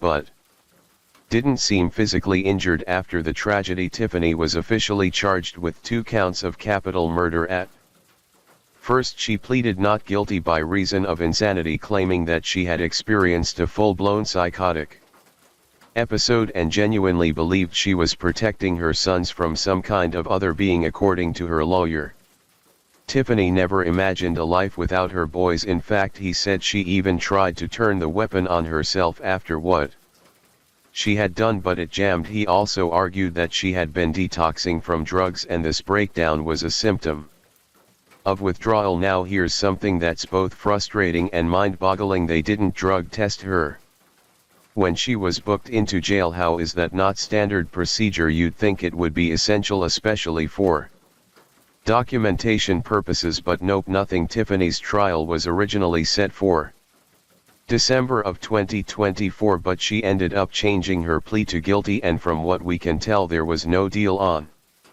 the table. It looks like she just threw herself at the mercy of the court. It's possible she knew there was no way around a guilty verdict and decided to let the judge, not a jury, determine her fate, which could have helped avoid an even harsher outcome during sentencing. Both the prosecution and Tiffany's defense made their cases. Her lawyer continued to push the narrative that she was suffering from a psychotic disorder, and they played those disturbing clips again, the ones from the day before the tragedy where she told a neighbor she needed help, and the footage from the Waffle House with her sons. It was meant to show her deteriorating mental state. 6 family members took the stand that day, delivering heart-wrenching victim impact statements. One of the most emotional came from Morris's father. He broke down in tears, talking about how Jaden was all he had left after losing one son already, and then Tiffany took Jaden too. He said he had begged Tiffany for custody of his son over and over again, especially due to her drug use, her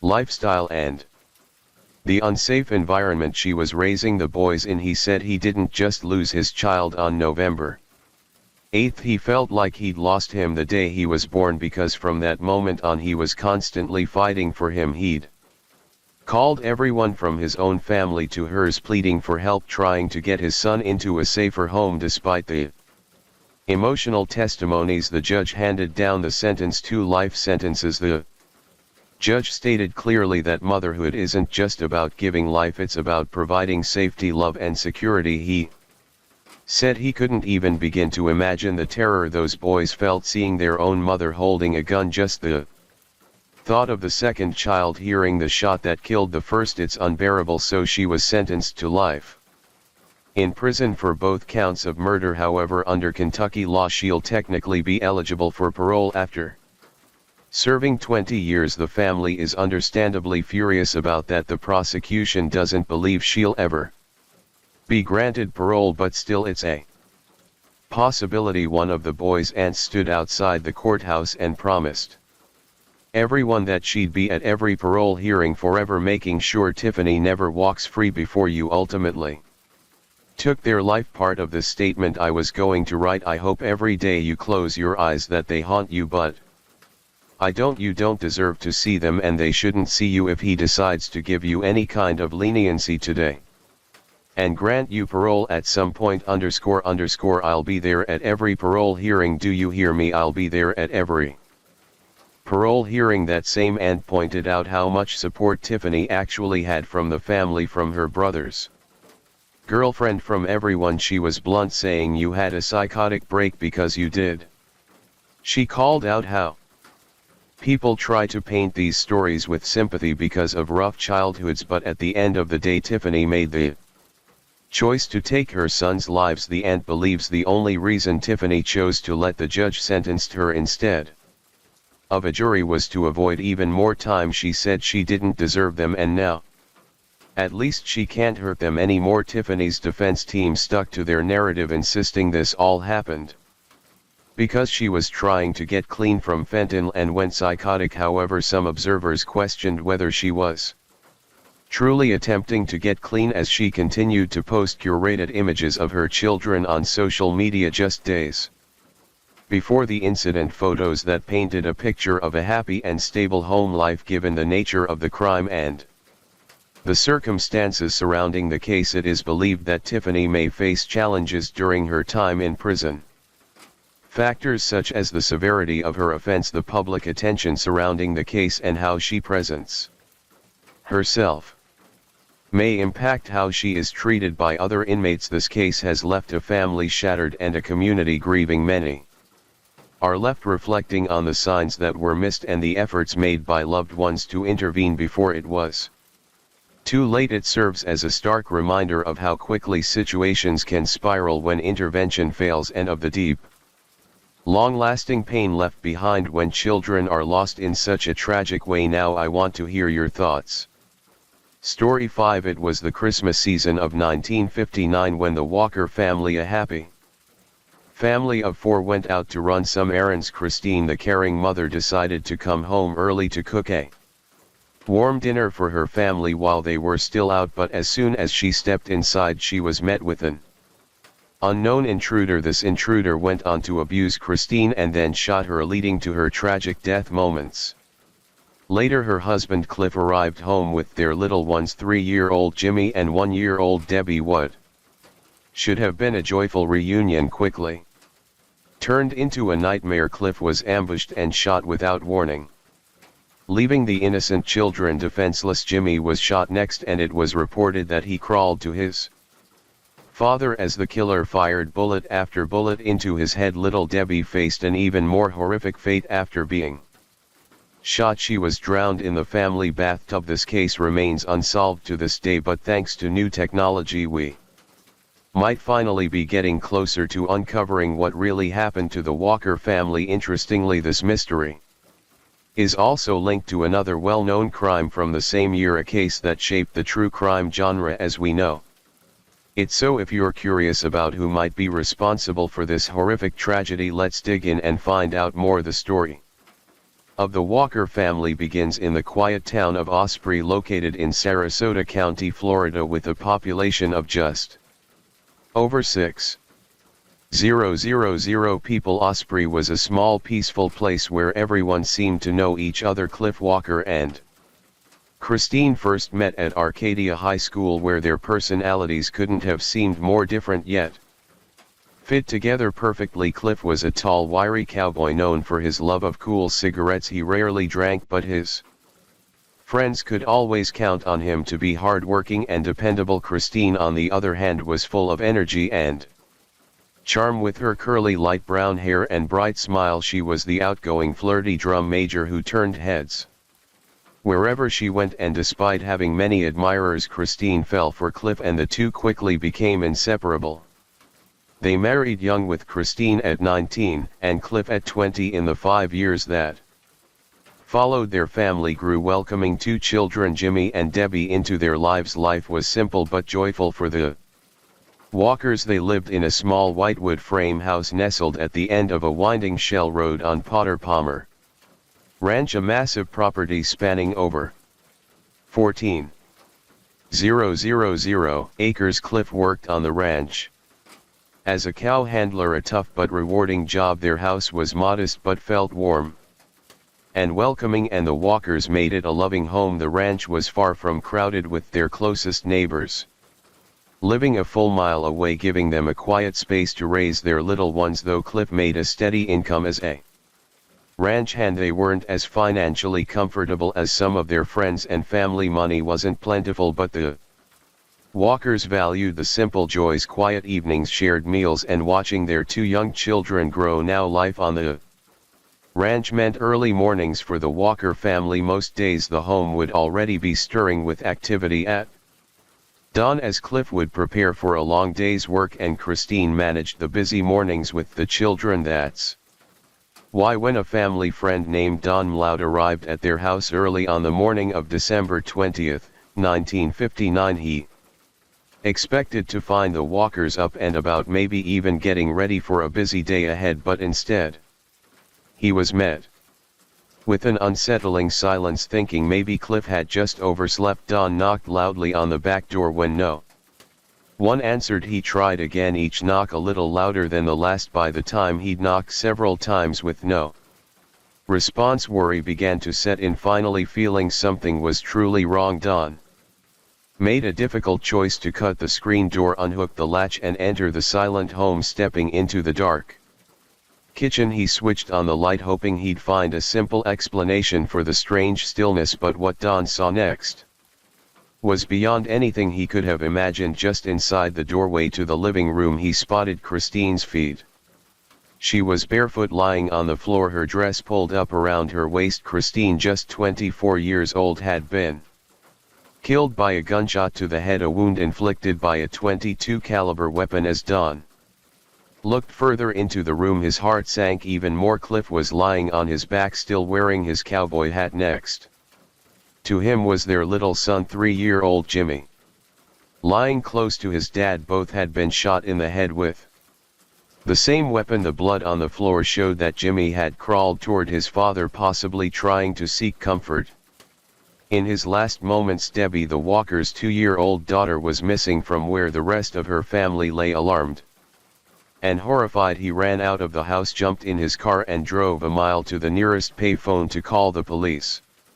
Investigators arrived quickly, and as they searched the house, they made a heartbreaking discovery. Debbie was in the bathroom, lying in the bathtub. She had suffered a gunshot wound, but her actual cause of death was drowning. Now, when this tragic murder took place, the Sarasota County Sheriff's Office faced an uphill battle. They had no suspects to go on, so they combed through the house, searching for any clues that might reveal who was behind this horrific crime. However, the sheriff's office was small, underfunded, and didn't have enough resources to properly handle such a complex case. As a result, mistakes were made right from the start. Deputies from nearby counties came to help, bringing along bloodhounds, fingerprint experts, and ballistic specialists. Yet despite this extra assistance, there were still major obstacles. Sarasota County didn't even have a camera to capture the scene, so news photographers had to be brought in to take crime scene photos, a crucial task usually reserved for investigators.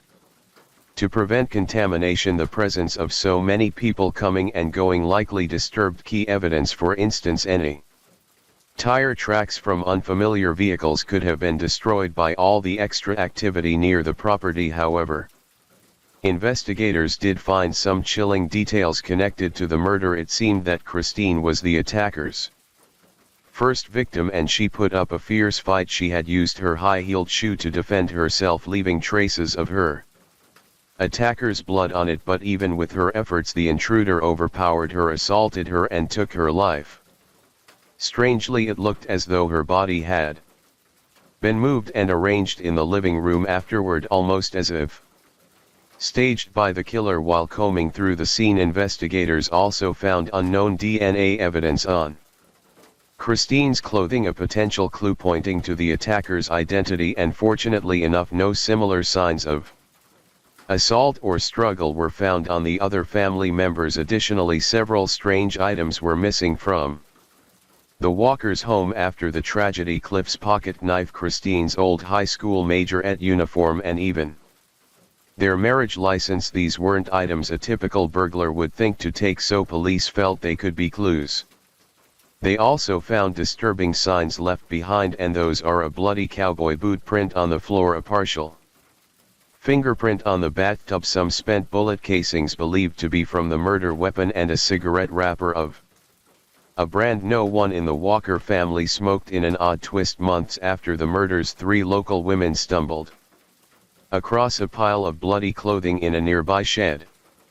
Among the items were 2 shirts, a skirt, a blouse, pants, and a handkerchief, all belonging to Cliff and Christine. Investigators believed the killer had used these clothes to wipe off blood before leaving the scene. All these clues led detectives to believe that the killer might have been someone familiar to the Walkers. For one, Christine hadn't parked in her usual spot in the driveway that day, hinting that someone else might have already been there. Even more unsettling was that the family's 3 dogs hadn't barked at the intruder. These dogs usually barked at anyone unfamiliar, so their silence suggested that whoever came into the Walker home that day wasn't a stranger to them, and to really understand why Christine was the first victim, investigators interviewed friends and family gathering details about the Walkers' last day on December 19, 1959.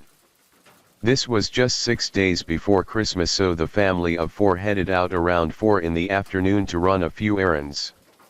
They picked up cigarettes, sodas, candy and cattle feed. Christine drove home in the family's 1952 Plymouth, arriving about 30 minutes before Cliff and the kids, who came later in his Jeep. Cliff had been considering a trade for a 1956 Chevrolet Bear with a green and white two-tone finish, and it's possible he was out checking on cars that day. It's possible that's why he and Christine were separated, allowing her to get home just a bit before him. Christine barely had time to hang her purse and put away the groceries before she was ambushed. Police believe that Cliff and the children arrived while the killer was still there, catching them off guard, and that's why they became victims. One of the biggest challenges for the investigation was that there were simply too many suspects. Detectives interviewed an overwhelming 587 people, which made it hard to narrow down who, if anyone, had a real connection to the murders. And after diving deep into the investigation and examining all the suspects, we put together a list of the most intriguing names without any particular order. Starting with Curtis McCall. At the time of these tragic events, Curtis was just 21 years old and had a past with Christine Walker. They had dated back in high school, and rumors suggested that they might have rekindled their relationship shortly before her death. This connection immediately made him a person of interest in the case. What stood out about Curtis was that he owned a .22 caliber pistol, the very same type of weapon used in the murders. Interestingly, locals also painted him as a troublemaker, describing him as a no-good sort of guy who was always stirring up trouble. And according to rumors, after the murders, Curtis's demeanor changed noticeably. He became extremely anxious and lost a lot of weight, leading many to wonder if the weight of his actions was starting to catch up with him. It's also important to point out that Curtis had a history of violence. In fact, he had been fired from his job as a dispatcher for the Florida Highway Patrol after an incident where he attacked a man during a traffic stop. His fellow officers had to step in to prevent the situation from escalating. And surprisingly, Curtis didn't even remember what had happened. The investigation led authorities to track Curtis down to the Sumar County Courthouse in Georgia, where he was working as a construction foreman at the time. During questioning, he claimed he and Christine were never involved romantically, but he did recall seeing her a few weeks before the murders. Christine and her husband Cliff had stopped by his place to ask about a horse he was selling. This detail seemed innocent enough, but it showed he was still connected to the couple. When questioned about his .22 caliber pistol, Curtis admitted he once owned one, but insisted that he had sold it to someone, although he couldn't recall who that was. This inconsistency raised more eyebrows among investigators, and to get to the bottom of things, he underwent a polygraph test to determine his honesty. Initially, he appeared nervous, which could suggest he had something to hide. However, in subsequent tests he seemed more at ease, and the results indicated that he was telling the truth about most of his statements. But there was a catch. When asked if he withheld any information during the questioning, the polygraph results were less clear. It suggested that he might not have been entirely truthful about certain details, leaving investigators wondering what he might be hiding. And as of today, no one knew if Curtis was still alive or what had happened to him. Next is Wilbur Tucker. Tucker was a 65-year-old retired railroad worker who lived just a mile southwest of the Walkers. He was once a familiar face in their home, dropping by often to chat and share stories, but his visits took a troubling turn as his behavior became more inappropriate, creating tension and discomfort within the family. It was reported that Christine Walker found herself increasingly uneasy around Tucker. She confided in her mother about her fears, expressing how much she dreaded being near him. This was not just a passing concern. It was a deep-rooted fear that Tucker might cross boundaries that no one should ever cross. Several family members and friends later recalled incidents where Tucker had tried to kiss Christine or even coax her into bed. His actions were persistent enough that Christine felt she had to tell her husband Cliff about them so obviously. Cliff was furious when he heard what Tucker had been doing. He wanted to confront the older man and put an end to it, but Christine, worried about potential trouble, persuaded him to hold back. Even so, Cliff made it clear to Tucker that he was no longer welcome in their home and warned him not to come around anymore.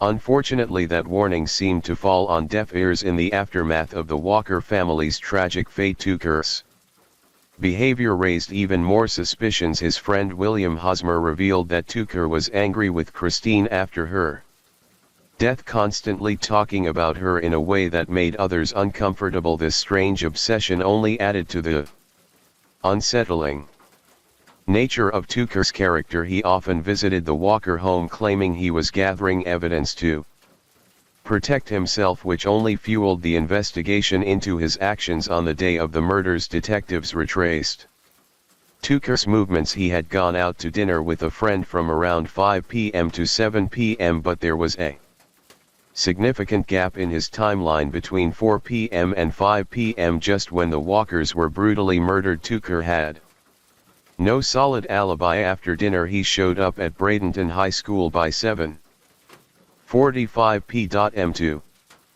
play the violin with the school orchestra. Investigators spoke with his fellow musicians to see if they noticed anything strange about Tucker that evening, but no one could confirm any odd behavior. Sadly, Tucker passed away in March 1963, leaving behind a trail of questions and an unsettling feeling surrounding the Walker family's tragic fate. Then we have Albert Walker, who happened to be Cliff's cousin from the very beginning. Albert's reaction to the tragic death of the Walker family raised eyebrows. At the funeral, he didn't just shed a few tears. He wailed loudly, almost as if he were putting on a performance. It got so intense that he fainted and had to be carried out of the service. This dramatic display left many family members feeling uneasy, leading them to suspect that Albert was simply faking his grief for attention. Some even told investigators that he was putting on a show to draw a focus to himself. Albert had a reputation for being wild, especially when he drank. Family members whispered that he secretly had feelings for Christine, which made his behavior all the more suspicious. After the funeral, his actions only added fuel to the fire of suspicion. Whenever anyone mentioned the crime, Albert would suddenly leave the room, refusing to engage in conversations about the tragedy that had befallen his family. Growing up, Albert and Cliff were close. In fact, Albert had even lived with the Walker family for a time after separating from the military, which made his sudden withdrawal from discussions about the murders seem all the more troubling. When investigators decided to question Albert, he cooperated fully, undergoing a polygraph test which he passed. However, on the day the bodies were discovered, Albert claimed he had come to Osprey from Walshula to discuss a Christmas party that Cliff was supposedly planning. Investigators later learned this story was untrue, as Cliff had not planned any party and was actually going to Arcadia for the holidays. When Albert arrived in Osprey that day, he dropped off a friend at the Ohio bar before heading to a nearby gas station, where he approached two men. One of the men noticed that Albert's eyes were red and thought he looked like he had a rough night. Albert asked, "Do you know where Cliff Walker lives?"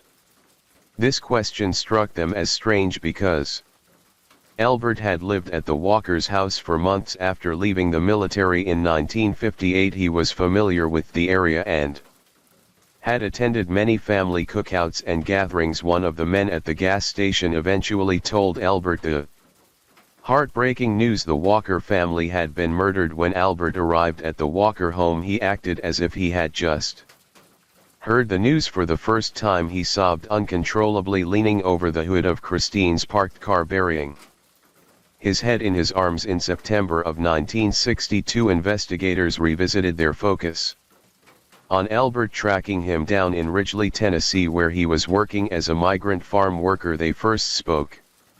With Albert's 17-year-old girlfriend Johnny Rainey and her brother, they revealed that although Albert often talked about the rest of the Walker family, he had never mentioned Christine. Johnny said that Albert appeared visibly disturbed when he talked about Cliff, while her brother noted that Albert was crying like a baby as he spoke about Debbie, Cliff's daughter, being drowned in the bathtub. Albert had even told him that Jimmy, Cliff's son, didn't die immediately because he crawled up to his daddy and died. This detail raised eyebrows among investigators, as there were no reports mentioning Jimmy crawling, only that he had died huddled next to his father. Albert was questioned and hooked up to a polygraph machine, which he passed, however, in 1987. Lieutenant Max Sch, the polygraph expert for the sheriff's office, expressed doubts about the reliability of old polygraphs. He explained that technology had significantly improved since then, and training back in the day was often minimal. During a meeting about the Walker case, detectives brought in Ellis Denham, an expert who had dedicated much of his career to solving the case. They asked him who his top suspect had been before he retired in 1975. Without hesitation, Denham replied, "Albert Walker." After this revelation, detectives brought Albert to the Sarasota County Sheriff's Office and connected him to the latest polygraph machine. Once again, Albert passed the test, and Lieutenant Dario Valenti, who was part of the investigation, concluded in his report that Albert Walker is not responsible for the Walker murders. He added that Albert had been extremely cooperative and appreciated the ongoing concern regarding the investigation despite passing the polygraph tests and maintaining his innocence. Valenti noted that this wouldn't be the last time Albert would be questioned about the murders. 15 years from now, somebody is going to come along and probably do everything that we did all over again, Valenti predicted. Next we have Butch Dennis. A woman came forward to the police and claimed that Dennis had boasted about killing the Walkers. According to her, he said his father helped him cover it up by burying his cowboy boots, which allegedly had blood from the Walkers on them. Butch's father passed a polygraph exam, however there is no indication that Butch was ever questioned in relation to the Walker murders. Then there's the meter reader, Stanley Mock. Stanley Mock left his Brinks Avenue home to read meters for the electric company. He exchanged pleasantries with some families whose homes were on his route and played golf in his spare time, but a troubled mind lurked behind his everyman exterior. Before the Walker murders, he enlisted the help of a psychiatrist to quash an uncontrollable urge to kill his wife and two small children. From the beginning of the Walker investigation, detectives were drawn to Stanley, eager to solve the case. They discovered he had also been linked to another mysterious crime that had occurred a few months earlier. A young University of Florida student named Chandler Stephens had been found dead in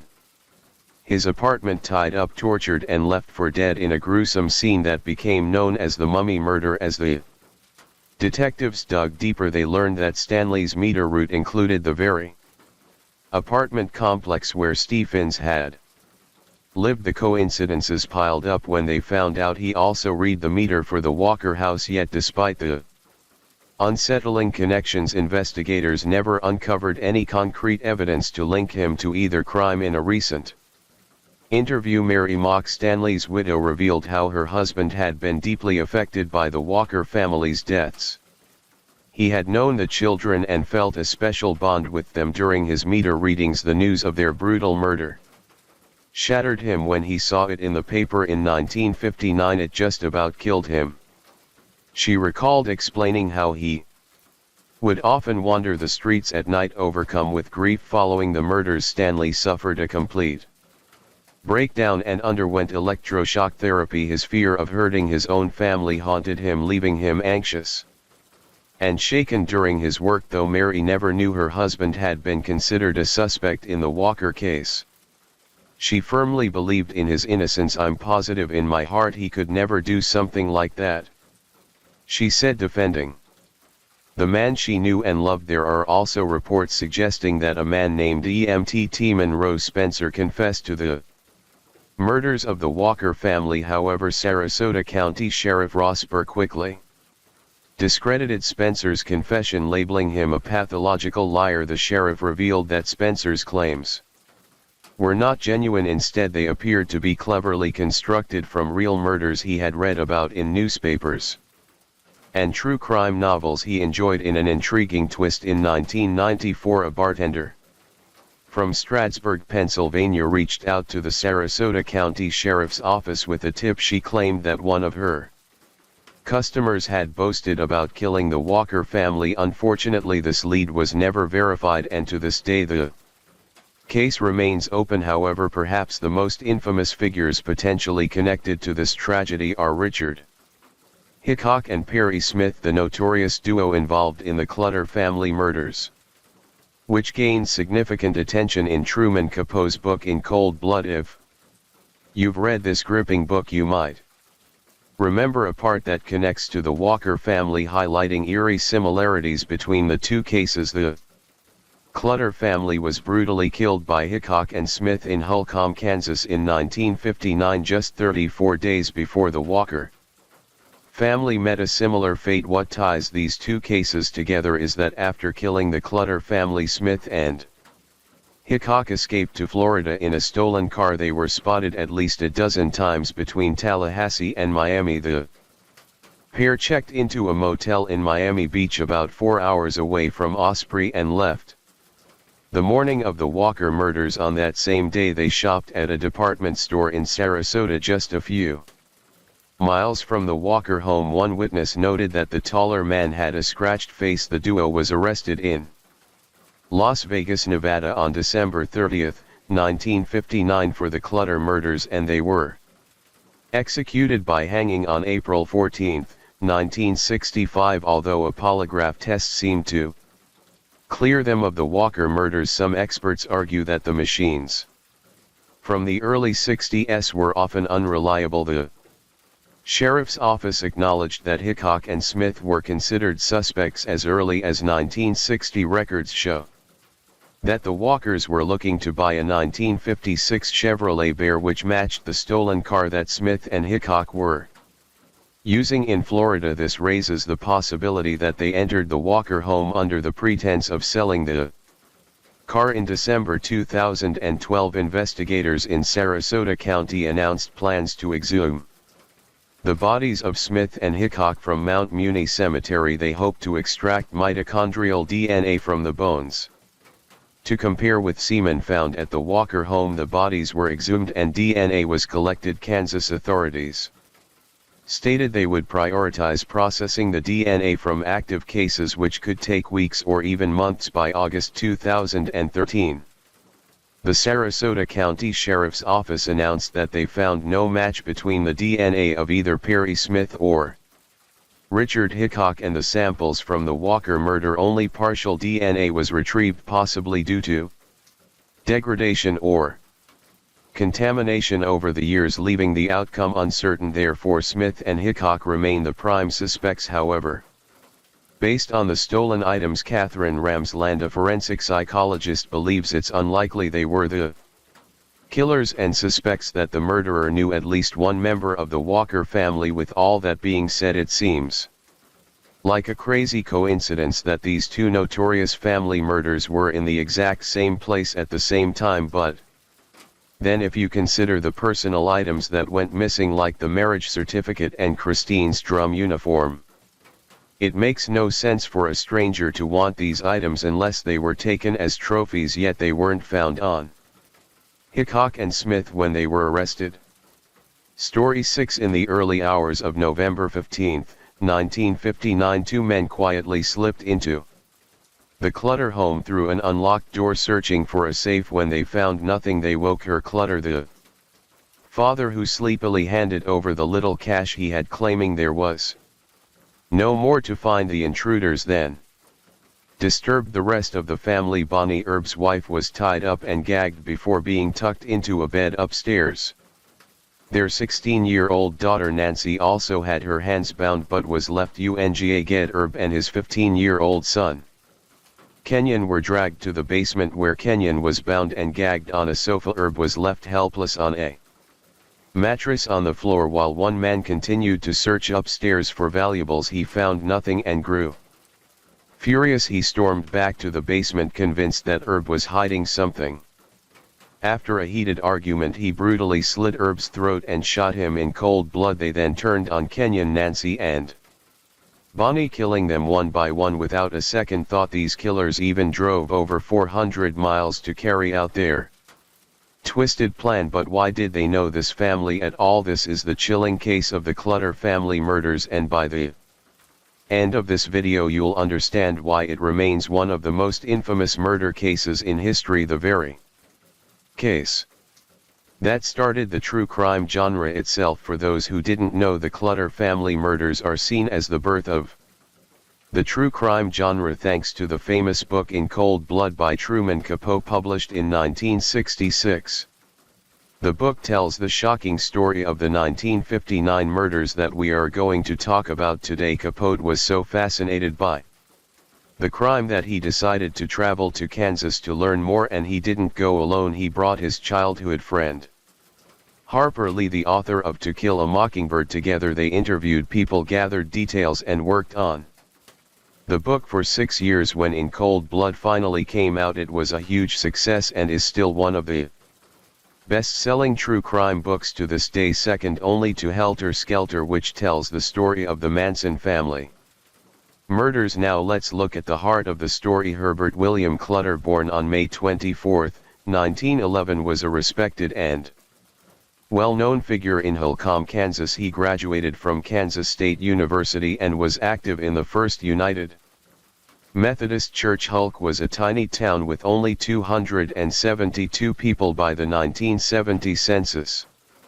Everyone knew each other, doors were rarely locked, and the town had a small dirt main street. Herbert Clutter was a successful farmer owning River Valley Farm, which stretched over more than 620 acres. His hard work earned him a great reputation in the agricultural world, and he was quite wealthy. The Clutters lived in a beautiful 14-room house built in 1948 for $40,000, which was a lot of money at the time. So with all that being said, Herbert Clutter was a wealthy man, but he never flaunted his money. He was married to Bonnie Clutter, and together they had 4 children: Ivana, Beverly, Nancy, and Kenyon. By 1959 the 2 older girls had moved out, leaving Herbert, Bonnie, Nancy, and Kenyon in the family home. In the book, Truman Capote delves into Bonnie's mental health struggles. After the birth of her 4 children, she battled postnatal depression, which continued to affect her throughout her life. Capote also mentioned her physical ailments, including a displaced vertebrae in her spine. Doctors had suggested that an operation could relieve both her mental and physical issues. However, surviving family members argue that this portrayal doesn't do justice to Bonnie. She wasn't just a sick person, she adored being outdoors and loved hosting gatherings at their home. Described as a true lady, she was eagerly anticipating a big family Thanksgiving with relatives traveling from all over the country to celebrate. On the other hand, Nancy Clutter, born on January 2, 1943, was 16 years old at the time of her death. Like the rest of her family, she was well liked and respected in Holcomb, where she had a wide circle of friends. Nancy attended church every week, enjoyed baking, and loved horseback riding. Her boyfriend Bobby remarked that she didn't have a mean bone in her body. Then there was Kenyon, who was a year and a half younger than Nancy, born on August 29, 1944. At just 15, Kenyon was full of energy, always on the move and ready to crack a joke. He was just beginning to step into adulthood when his life was tragically cut short on the 15th of November 1959. A sense of dread hung in the air. It was a Sunday, and 2 of Nye's friends came over, as they did every week, to go to church together. This time, however, they knocked on the door but received no answer. The cars were still in the garage and everything seemed perfectly normal, yet there was an Unsettling silence inside the house. After several attempts to call the home, they decided to check again this time. They found the front door unlocked and stepped inside calling for Nancy. The house was eerily quiet. Worried, they headed to Nai's room expecting to find her still asleep. Instead they were met with a horrific sight. Nancy lay dead in her bed, blood splattered across the walls. The father of one of Nai's friends was waiting outside the house and decided to go in to call the police himself. Once inside, he noticed the phone receiver was off the hook and the phone lines had been cut. Realizing something was very wrong, he and his son drove to a nearby place to call the police and alert them about the situation at the Clutter home. When the police arrived, they were met with a horrifying scene. Herbert Clutter was found in the basement's furnace room, bound and gagged, with a shotgun wound to the front of his head and his throat slit. Kenyon, his son, was found in another basement room, also bound and gagged and shot in the same manner. Bonnie Clutter was discovered in her bedroom, similarly bound and shot in the side of her head. Nancy lay dead in her bed, bound but shot in the back of her head. The police noted that Nancy was the only victim shot from behind, suggesting she might not have seen her killer. Was it someone she knew, someone who couldn't bear the thought of her looking at them as they took her life? The entire community was left in shock. The Clutter family was well respected and liked by everyone. No one had anything bad to say about them. It was puzzling why such a tragedy had occurred, as they had no enemies or conflicts. The small town residents wondered if the murderer was someone they knew, perhaps even a friend or acquaintance. Fear spread like wildfire. Hardware stores quickly ran out of locks as people started locking their doors for the first time in their lives. We didn't know who did it or why everybody was on edge. It truly made a different community. There was fear for the first time. Going back, the police started their investigation as they meticulously photographed every room in the house and every victim, searching for fingerprints. They found a single footprint near Nai's blood. It belonged to a pair of worn-out cat boots. Despite their thorough examination, the only items missing were a small portable radio and a pair of binoculars. It was strange, those items didn't seem like a motive for such brutal murders. However, there was a possible motive. The day before the murders, Herbert had taken out a life insurance policy for $40,000, which would go directly to his two surviving daughters after his death. Were his daughters somehow involved in the tragic fate of their family? Upon closer investigation, the police discovered that the new life insurance policy wasn't the motive for the murders. It was just a terrible coincidence. Herbert had been working on this policy for many months,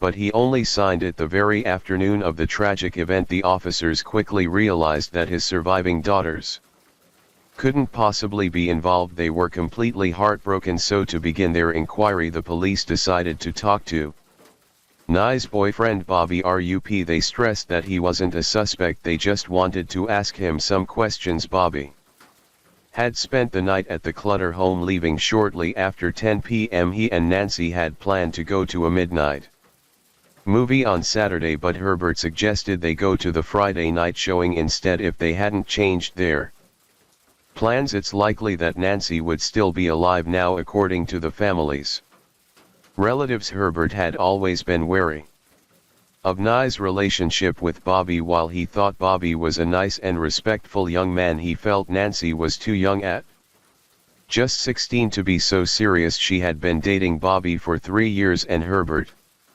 believed she shouldn't put all her eggs in one basket, especially since their families had different beliefs. Nai's family were Methodists while Bobby's were Roman Catholics. Herbert even asked Nancy to take a step back from the relationship, but Bobby continued to visit. So on that night, Bobby had left the house just hours before the tragic events unfolded, making him the last person to see the Clutter family alive. It was natural for the police to dig deeper into his background. After interviewing him and giving him a polygraph test, they confirmed that Bobby had nothing to do with the murders. He was just a 17-year-old boy deeply in love with Nancy. He was not capable of Such violence, however, because he was the last person seen with the family, the community became suspicious of him, unfairly branding him as guilty. The pressure became so intense that Bobby had to switch high schools and move to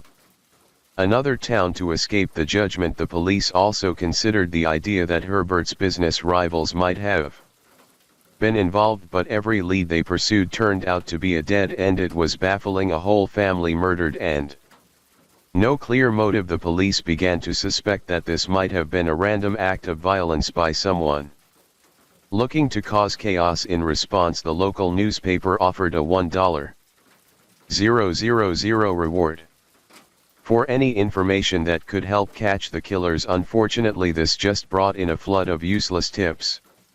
250 leads came in, but all were dead ends. On the Wednesday after the tragic murders, the funeral for the Clutter family was held. Family members traveled from all over the country to pay their respects. Just imagine being one of the two oldest daughters at that funeral, facing the heartbreaking loss of your entire family. It's hard to fathom how painful that must have been. Amid this darkness, there was a small ray of hope. Beverly, the second daughter, was engaged to be married that December. Since the police had no idea why the murders happened, they advised Beverly to change her name now rather than wait until her wedding. They didn't want the killer to potentially track her down if the motive was connected to the Clutter family. With her family gathered for the funeral, Beverly thought, why not get married now? I'll have to change my name anyway.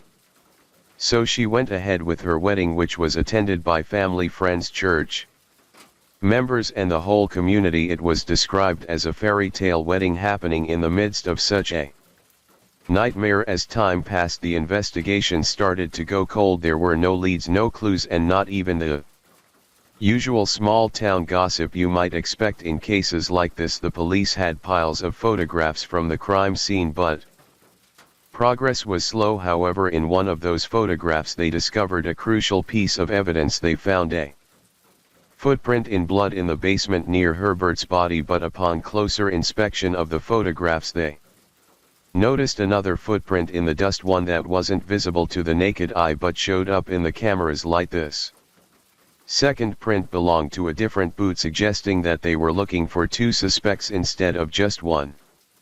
While this didn't necessarily help the investigation further, since they still didn't know where to start, it at least provided some clarity. They now knew they were searching for two individuals. Then, just when it seemed like the case would remain unsolved, luck struck. 10 days after the murders, the police received a tip that someone had valuable information. That $1,000 reward from the local newspaper had caught the attention of an inmate at the Kansas State Penitentiary in Lansing, Kansas. An FBI detective was sent to interview him.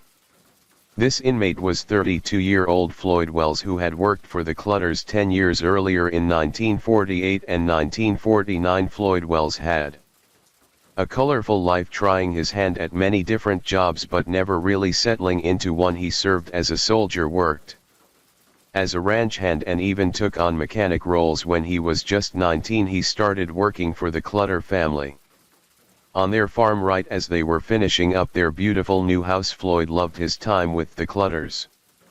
They treated him like family. He recalled how Mr. Clutter surprised him with an extra $50 as a Christmas bonus, showing just how kind they were. After finishing his work with the Clutters in 1949, Floyd went through a series of ups and downs. He got married, then divorced, and even served in the Army. Fast forward 10 years to June 1959, and Floyd found himself in trouble. He was arrested for breaking into an electrical appliance store in an attempt to steal a lawnmower. He had dreams of starting a lawnmower rental business, but figured he needed the equipment first. Unfortunately, he got caught and ended up with a 5-year prison sentence. While in prison, Floyd's cellmate was a man named Richard Hickok, who he called Dick. Since they spent a lot of time together, they had plenty of conversations. One day their talk shifted to past jobs, and Floyd shared stories about working for Mr. Clutter on his farm in western Kansas. Curious, Hickok asked Floyd, if Mr. Clutter was wealthy. Floyd nodded and explained how he once saw Mr. Clutter pay a hefty lumber bill in cash from a safe inside his home. That week alone he remembered Mr. Clutter spending around $10,000 on various bills from then on. Hickok couldn't stop asking questions about the Clutter family. He wanted to know how many of them there were, their ages and the layout of the house. He even inquired about where Mr. Clutter kept his safe. Floyd shared everything he knew, not realizing how dangerous this information would become. Before long Hickok started talking about a sinister plan he had to kill Mr. Clutter, going into detail about how he intended to carry it out. Hickok often mentioned a man named Perry Edward Smith, whom he had met while they were both in prison in Lansing. Although Smith had been released on parole, Hickok knew he could always count on him as a partner. The two men had a close bond, and some sources even speculate that they may have had a romantic relationship, but that remains uncertain. After all these years, Hickok seemed to have a special attachment to Perry and was eager to get him involved in his plan to target the Clutter family. Hickok vividly described to Floyd how he intended to carry out this crime, detailing plans to tie up the Clutters and shoot them. However, Floyd didn't take Hickok seriously. Life in prison often involved this kind of bravado, talking tough to intimidate other inmates or just to boast, so Floyd shrugged off Hickok's threats as mere prison chatter. That all changed one day while lying in his cell listening to the news on the radio. He heard about the tragic murders of the Clutter family in western Kansas. Even then Floyd remained silent. The fear of being labeled a snitch in prison was far too great. It could cost him his life. Despite this, he followed the news closely, especially when they announced a reward of $1,000 for information about the murders. The reward almost tempted him to speak up, but he hesitated. Along with the fear of being a snitch, he worried about being seen as an accomplice to murder. After all, he had unknowingly led the killers to the Clutters. Eventually Floyd couldn't hold it in any longer. He confided in a fellow inmate who was religious and whom he trusted. This inmate offered to help Floyd get called into the warden's office without it looking suspicious. It would seem like Floyd was in trouble for something else, not for snitching. The next day he was summoned to the warden's office and he finally told his story. 10 days later the police had the answers they needed. They confirmed that Floyd Wells had indeed worked for the Clutter family 10 years earlier and gathered information about Perry Smith and Dick Hickok, complete with mug shots. Now they knew who they were searching for, but they still had no idea where to find them. Now, to give you some context, Richard Eugene Dick Hickok was born in Kansas City to farm worker parents. As the firstborn son, he was a star athlete, excelling in baseball, basketball and football. He had a happy childhood, got good grades and graduated high school with plans to study engineering in college. Unfortunately, his family couldn't afford to send him, so he took a job with the Santa Fe Railway in Kansas City. At just 19 he married a 16-year-old named Carol. Together they rented a house and bought a nice car, starting their life as a young couple. After his time working in various jobs, Dick started driving ambulances for the local hospital. He then transitioned to working as a mechanic and a car painter, showing promise for a bright future. However, everything changed one fateful day when he was involved in a serious car accident. His vehicle flipped over, crashing into the water by the side of the road, leaving him face down and unconscious. Thankfully, a passerby noticed and rushed to pull him out just before he drowned. The accident left Dick with a severe head injury that would alter his life forever. His face became slightly disfigured and his features became noticeably asymmetrical. His father noted that Dick was never the same after the accident. His personality shifted dramatically. He started engaging in petty crimes, gambling, writing bad checks and even cheating on his wife Carol with an older mistress. Eventually he left Carol for this mistress despite having 3 children with her. As his criminal activities escalated, Dick began stealing firearms and attempting to sell His actions ultimately caught up with him, leading to his incarceration at Lansing Penitentiary, where he met Floyd.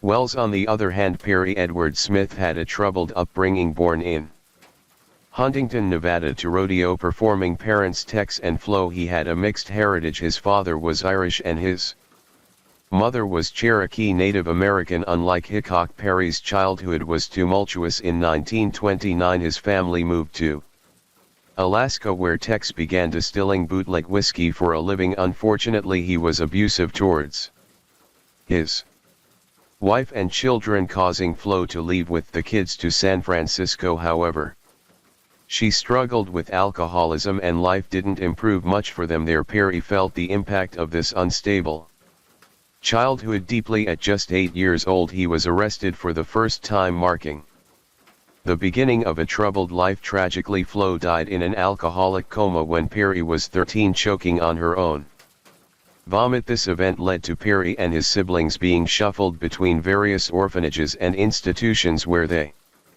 faced physical and emotional abuse. Eventually, Perry reunited with his father and they attempted to live together while moving around the western United States. Unfortunately, their relationship was rocky and Perry, who was struggling himself, turned to petty crime to survive. Without an education, he found it difficult to make a life for himself.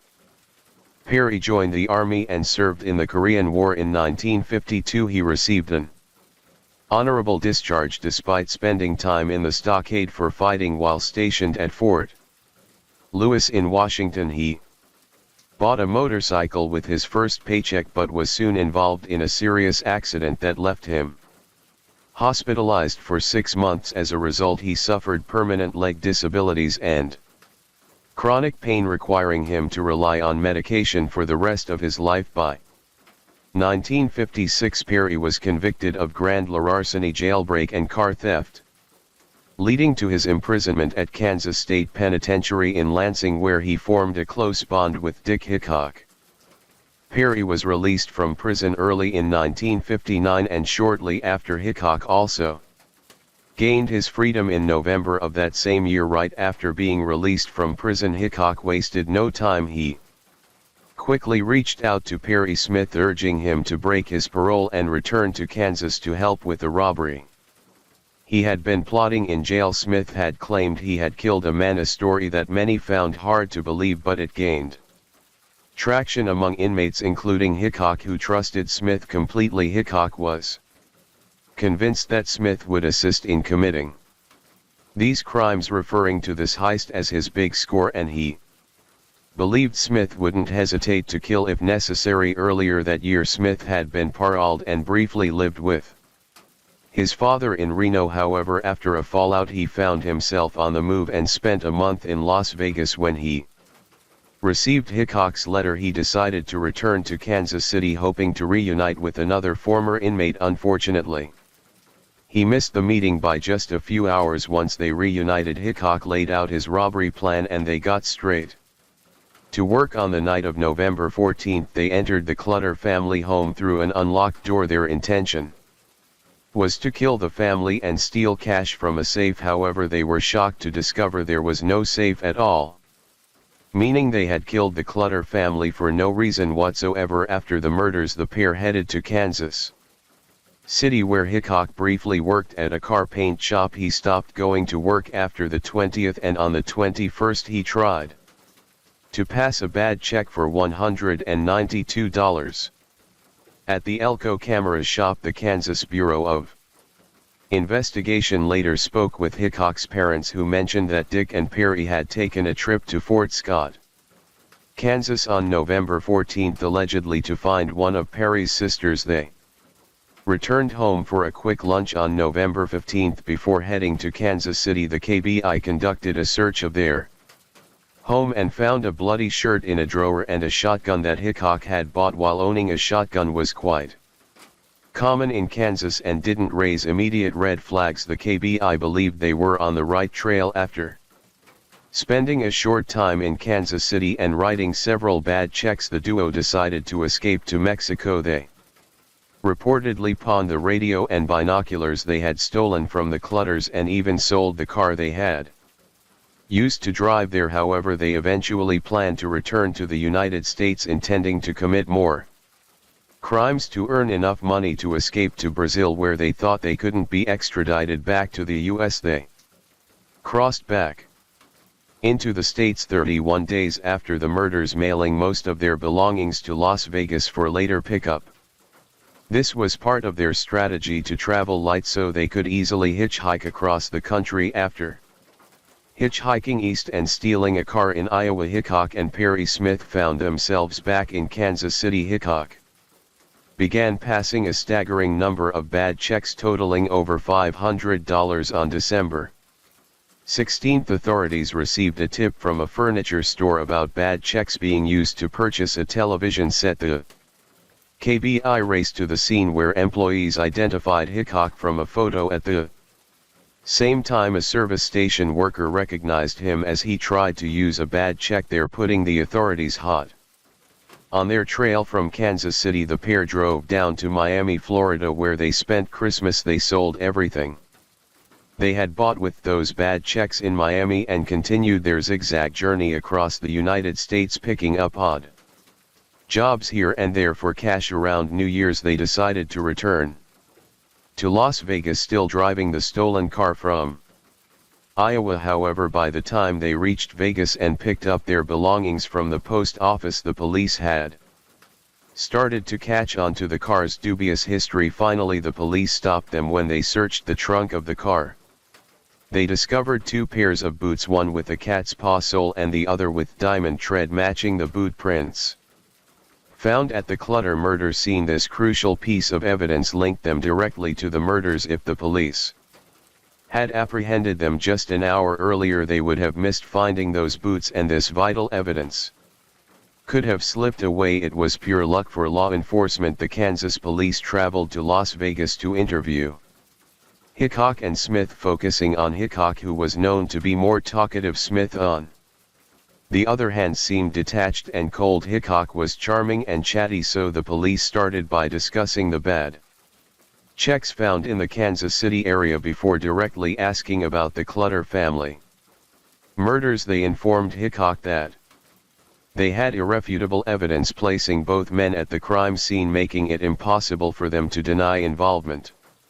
Under pressure, Hickok began to talk. He asked if there was any way he could get out on a manslaughter charge, claiming, "I never pulled the trigger. In fact, I didn't know what the hell was going on. I was in the other room when it first happened."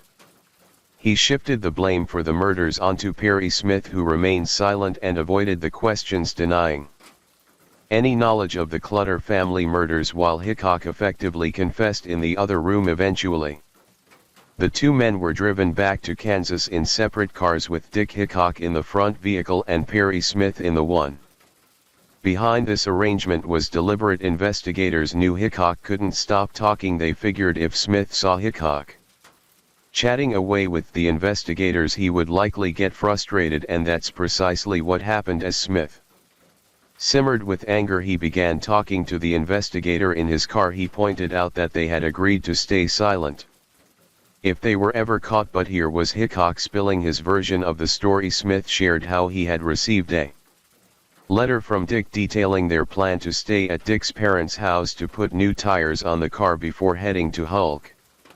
The next morning, they had Dick's shotgun and a hunting jacket stuffed with shells, along with more ammunition in the trunk.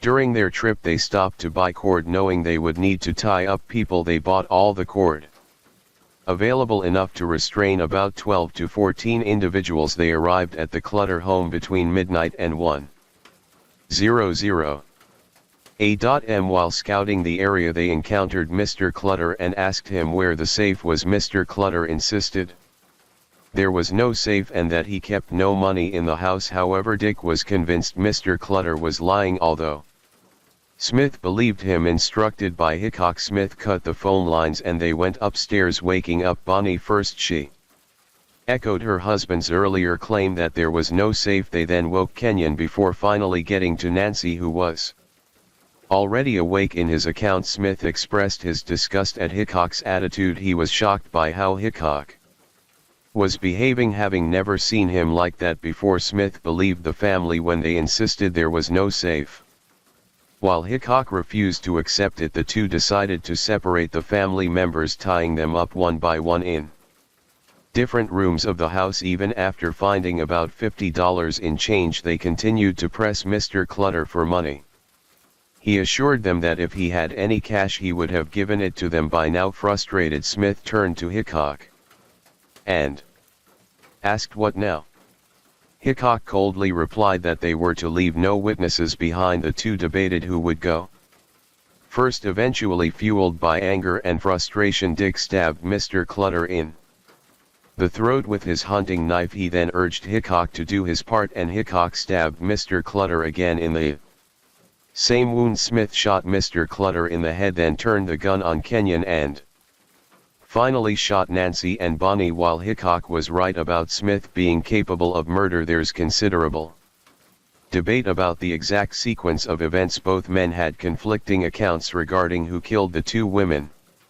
Hickok testified that Smith murdered all four family members, while Smith initially confessed to killing the women, but later refused to sign his confession, stating he had shot them. Both men declined to testify in court, leading to a lack of official documentation on who was responsible for the murders. Their only defense during the trial centered around the claim of insanity. A psychiatrist was called in to assess both men. Hickok was found to be impulsive, possibly due to a prior head injury, and exhibited a notable lack of empathy. Surprisingly, he expressed some remorse, not for the murders themselves but for getting caught. He even mentioned that he would be upset if someone harmed his own family. Hickok's troubling attraction to teenage girls is another aspect of his character. His first wife was only 16 when he was 19, and this pattern persisted as he got older. He later admitted that one of his main motives for targeting the Clutter home was not just robbery but the desire to